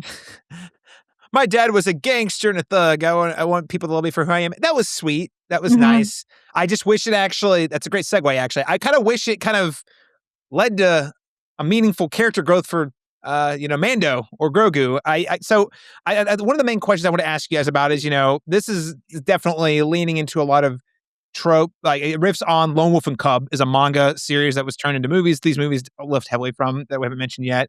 So stories of fathers and sons, being a parent who also learns from your children. Again, we see that with Rod of the Hutt most prominently. How thoughtfully do you guys feel like this explored the parenthood? I feel like it's more, because we never really saw like Jabba the Hutt parent, Rado, right?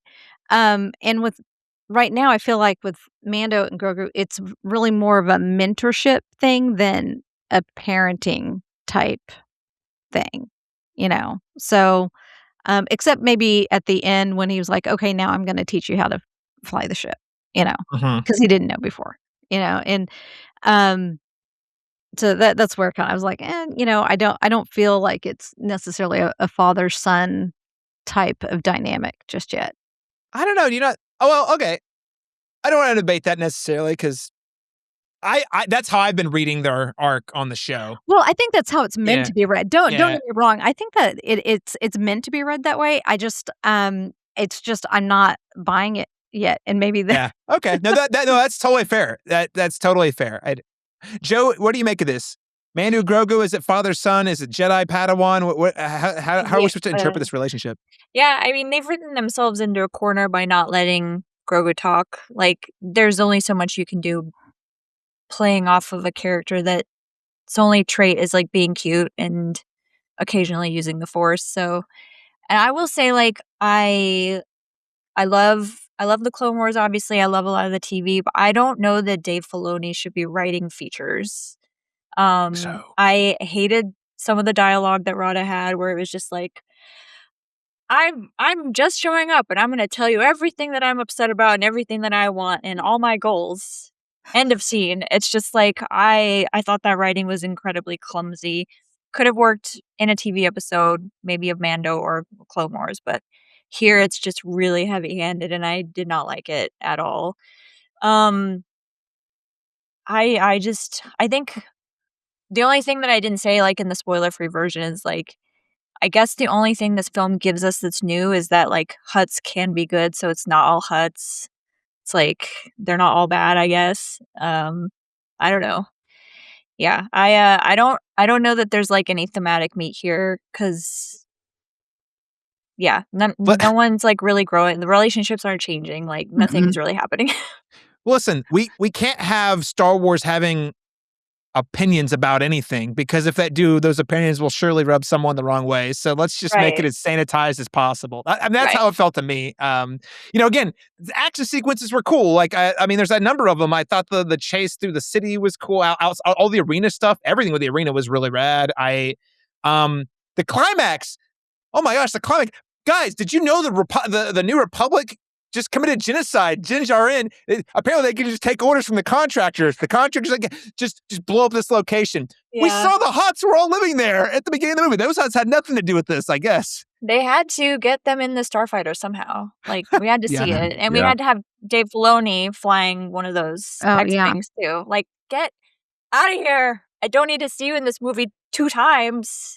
Well, it was 2? Was it 2 or 3 times? Yeah. I was going to say he was at the bar in his cowboy hat. Yeah. He barely even bothered to change, for that. No, Laron, so for some context, you probably have no idea what we're talking about. Dave Filoni is the protege of George Lucas. He is the guy who ran the Clone Wars, all the animated stuff, and he is now the chief creative officer of Lucasfilm, and is now that Kathleen Kennedy has stepped out, is now co-running everything. So he's the creative side of that brain. And he's done, as we've already said here, he's done some amazing work on TV. Like, especially the animated stuff, like really, really good. His live action stuff, in my opinion, has been a lot more dicey. Like, I thought Ahsoka season 1 has pretty high highs, but also some kind of low lows, and that was his baby. So the jury's still out. However, we call this out because iconically, he's always wearing a cowboy hat. So he's like last 20 years, anytime you see him, cowboy hat. And we get to the bar, he's at the bar wearing a cowboy hat. And yes, my audience also. The first time he showed up, they kind of cheered. The second time, people kind of groaned a little bit. You're like, I think that's exactly. And I wasn't and when I said that there was a combination of cheers and groans throughout the process, that is specifically something that happened. And I don't know, but I don't know what it is. I'm just thinking the movie at large. I'm just like, oh, what's not working? So that's interesting. That context is interesting, and it definitely illustrates that for me for sure.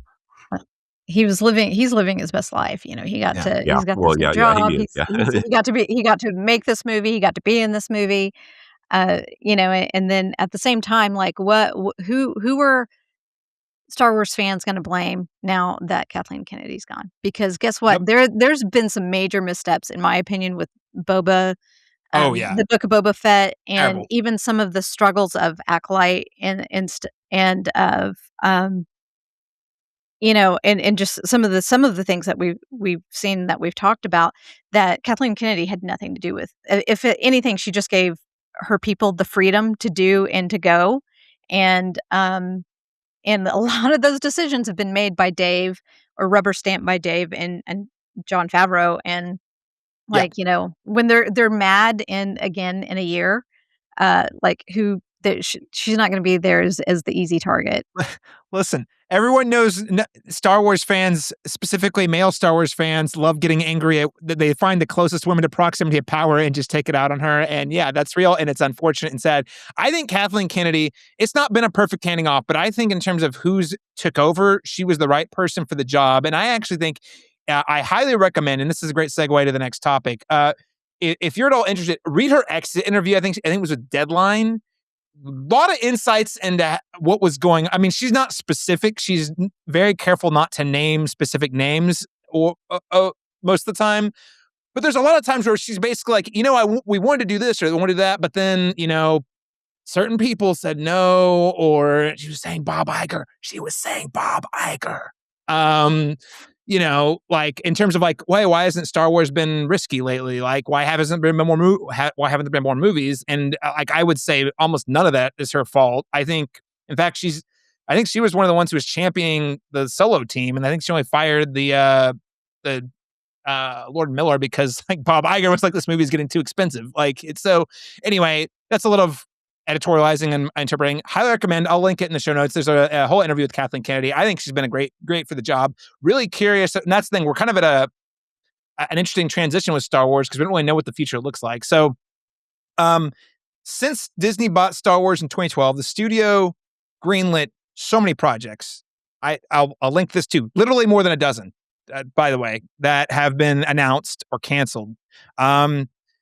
Here's some examples. We have actually, just recently in the news, Damon Lindelof was on The Ringer talking about his movie that he was making where they were going to do like the Protestant Reformation, but within Star Wars. That got canned. That's one example. We have the Game of Thrones guys, Weiss and Benioff, announced a series. That got canceled. Gosh, I mean, there's a lot. Oh, here's a really big one. It's still making headlines. The Hunt for Ben Solo, Steven Soderbergh, got to go with Adam Driver, and they had a completed script and everything, and that got shelved. And to the point where Steven Soderbergh's like, if they asked him to make it today, he's like, "Nah, I wouldn't do it." Like, so there's just project after project after project. Zack Snyder had his name attached to something at one point. These movies have been announced, and then they don't go anywhere.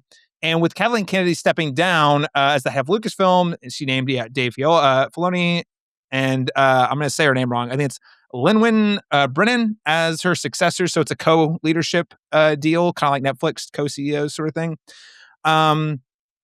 She said on her way out, most notably, she said, anything's possible if someone is willing to take a risk. It's just sort of, I thought that was a really friendly way to say, I tried really hard to do more cool stuff, and the powers that be would not support me. That was how I interpreted that anyway. So I'm curious for you guys, like, there's so many different projects that were announced. Like, are there any of those unmade projects that are particularly interesting to you? And I'll throw it to you first, Jo. I mean, of those, despite my hatred for the sequel trilogy, I am intrigued by the Ben Solo movie, just because I do trust Soderbergh as a writer and director, because at least he does like interesting things. Yeah. Like even when he misses, which sometimes he does, just because he works so much, at least it's interesting. So yeah. I would be behind them picking that up again, I think, just because I think it could be darker. I think it could be, and I do think that Adam Driver as an actor is really good, and he also makes interesting choices. So I would be down to see what that would be.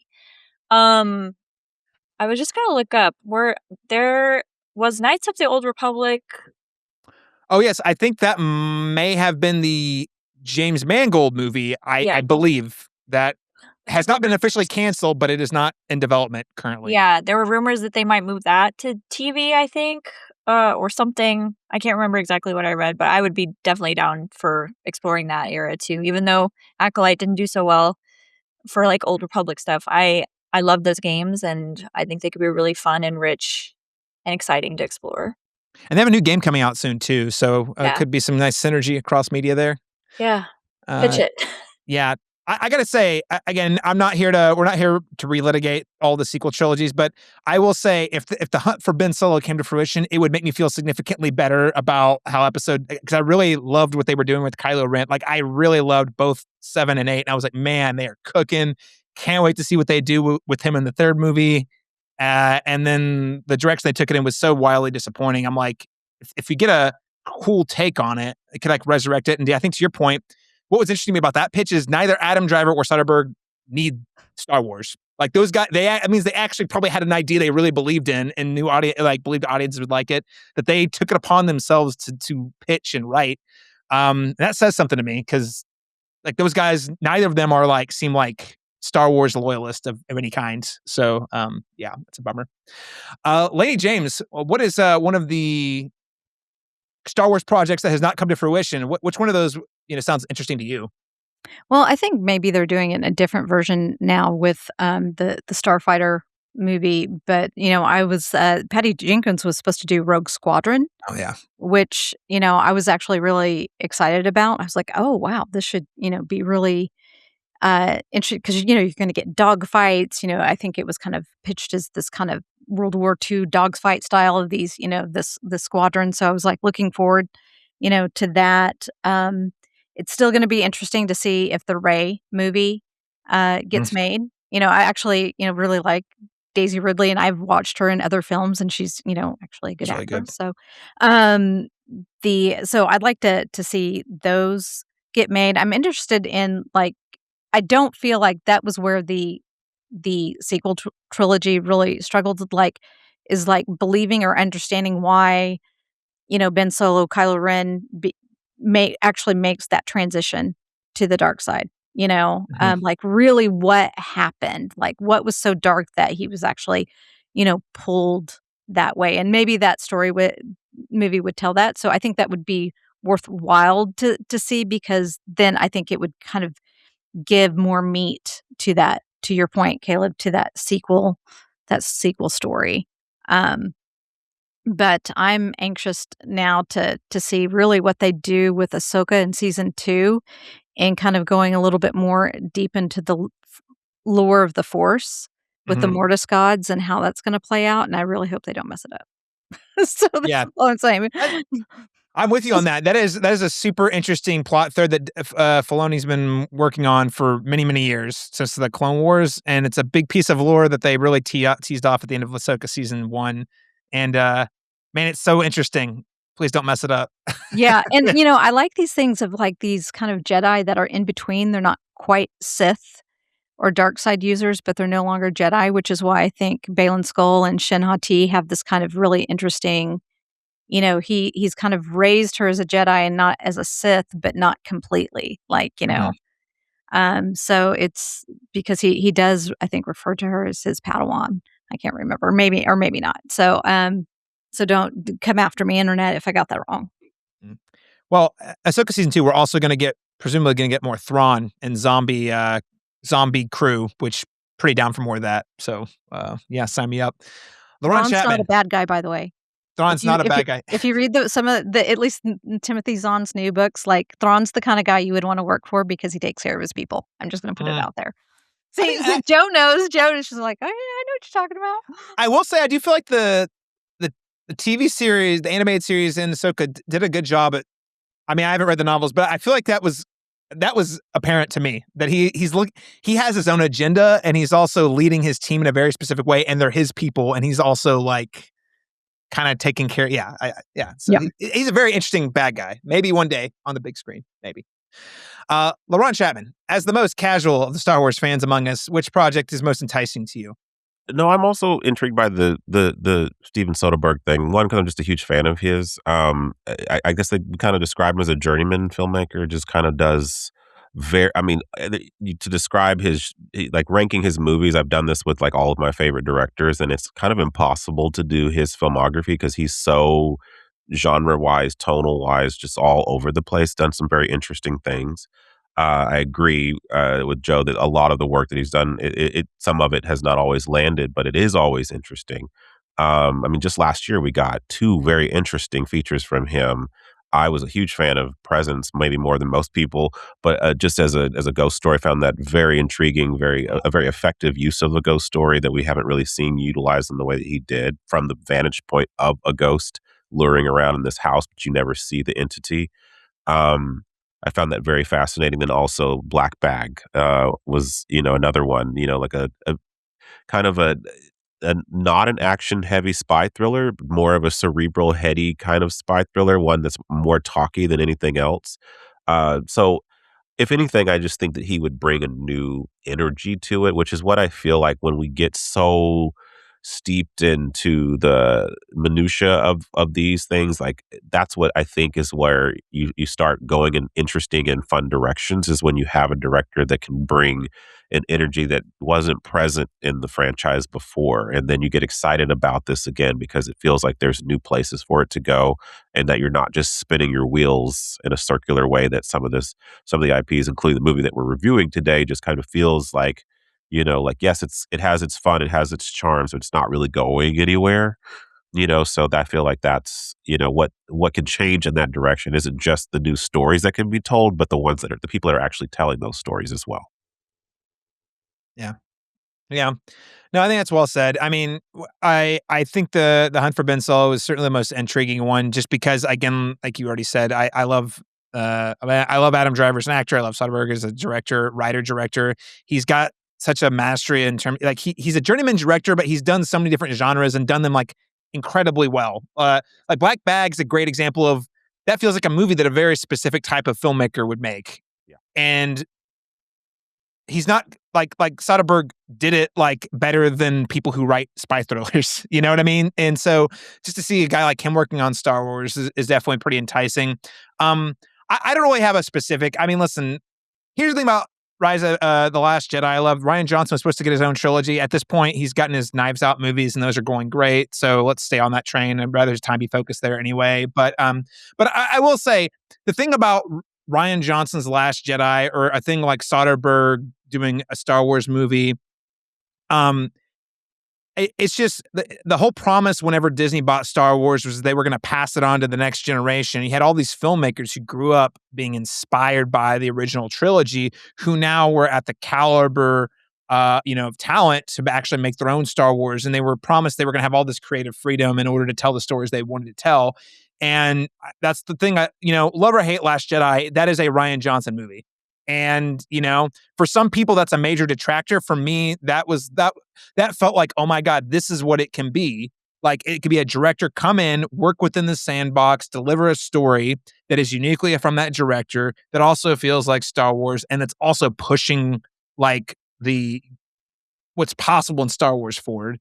And I don't have a strong preference on who does it next. I just want someone to do it. Whereas I feel like Jon Favreau is just kind of coming in and, yeah, it's fine. He's doing the job. I don't think he pitched this to Disney as much as it's like, they're like, hey, we need to get a movie in the theater fast. Can you do a movie version of the TV show that you produce? So I don't really have a strong preference at this point. As long as it is a director with a vision that is compelling, could be the James Mangold film. Heck, here's the one. Taika Waititi has a movie that's apparently, like, he's written a script for that.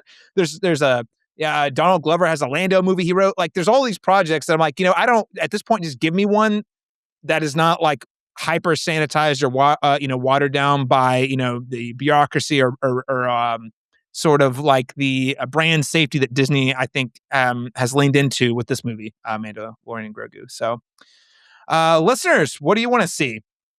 Again, social media, Instagram. You can comment on YouTube. We're at the Cinematrop. Wow, 2 hours of Star Wars, guys.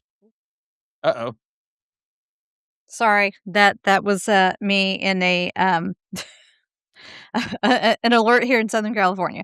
So listen, everything's all safe. we got ambulances coming for Solo, a Star Wars story. We got alerts coming for 2 hours of Star Wars talk. That's the world we live in these days.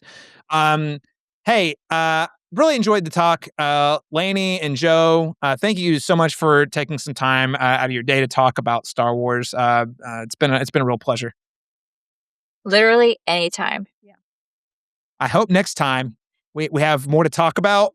within that actual movie. We do have one project. Star Wars Starfighter is the one more movie we have coming out this year. I don't have a ton of faith that it's going to have a lot of substance, but I do think it'll be fun because it's directed by, stars Ryan Gosling and directed by, I forgot it, Sean Levy. So how innovative is it going to be? Not really sure, but I think it'll be a fun time. And that comes out next May. So maybe we'll be sitting here again in a year chatting about a different, hopefully better, more risky Star Wars project. Lanie James, Darth Maum, where can people follow you and your work online? You mean my collection of, spending too much money on trading cards? It would be on Instagram at Darth.Maum, M-A-U-M. It's kind of a little pun off of mall. I just changed out the L to an M, so it's Darth.Maum.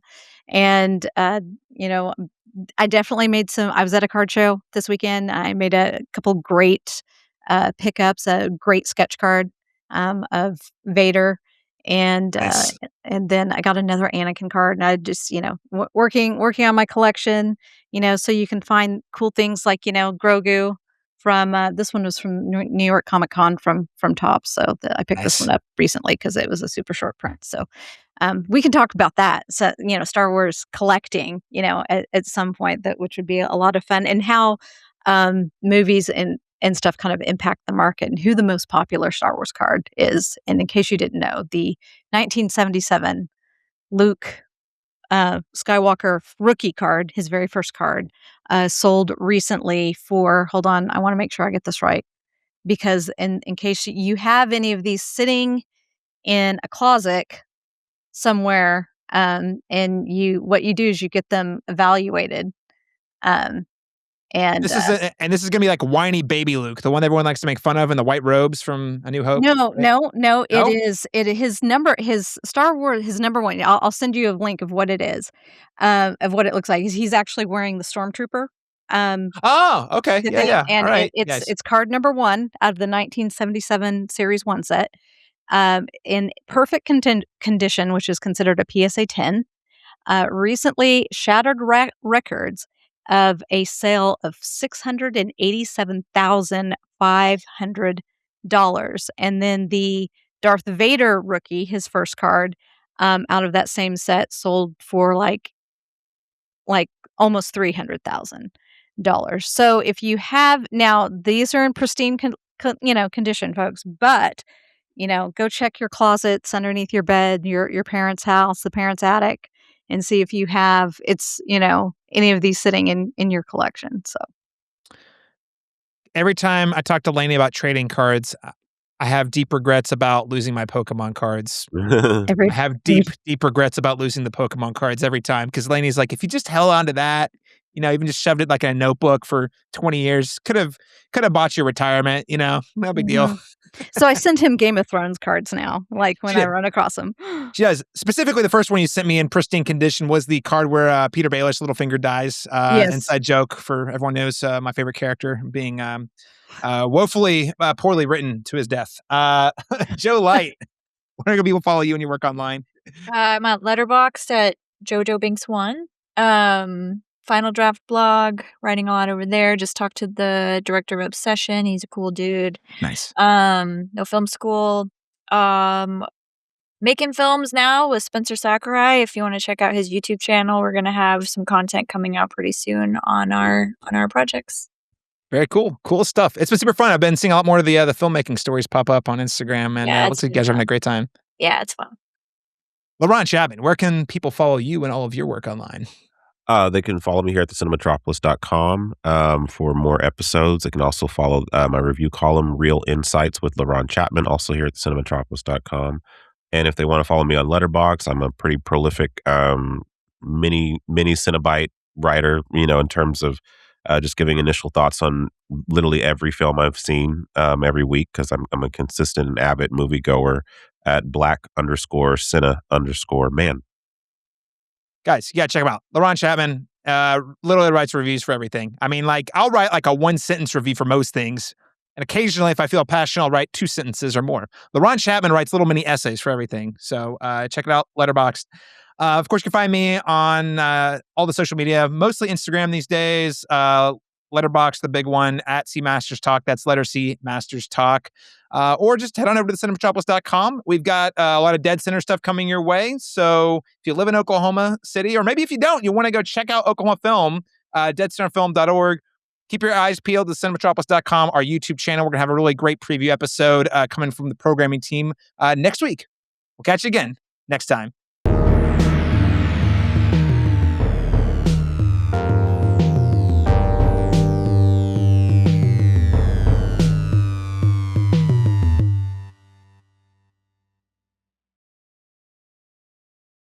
Guys, I can't believe we didn't talk about Babu Frick on this podcast. We failed the fans. We failed ourselves. Babu Frick is a scene stealer. He was so great.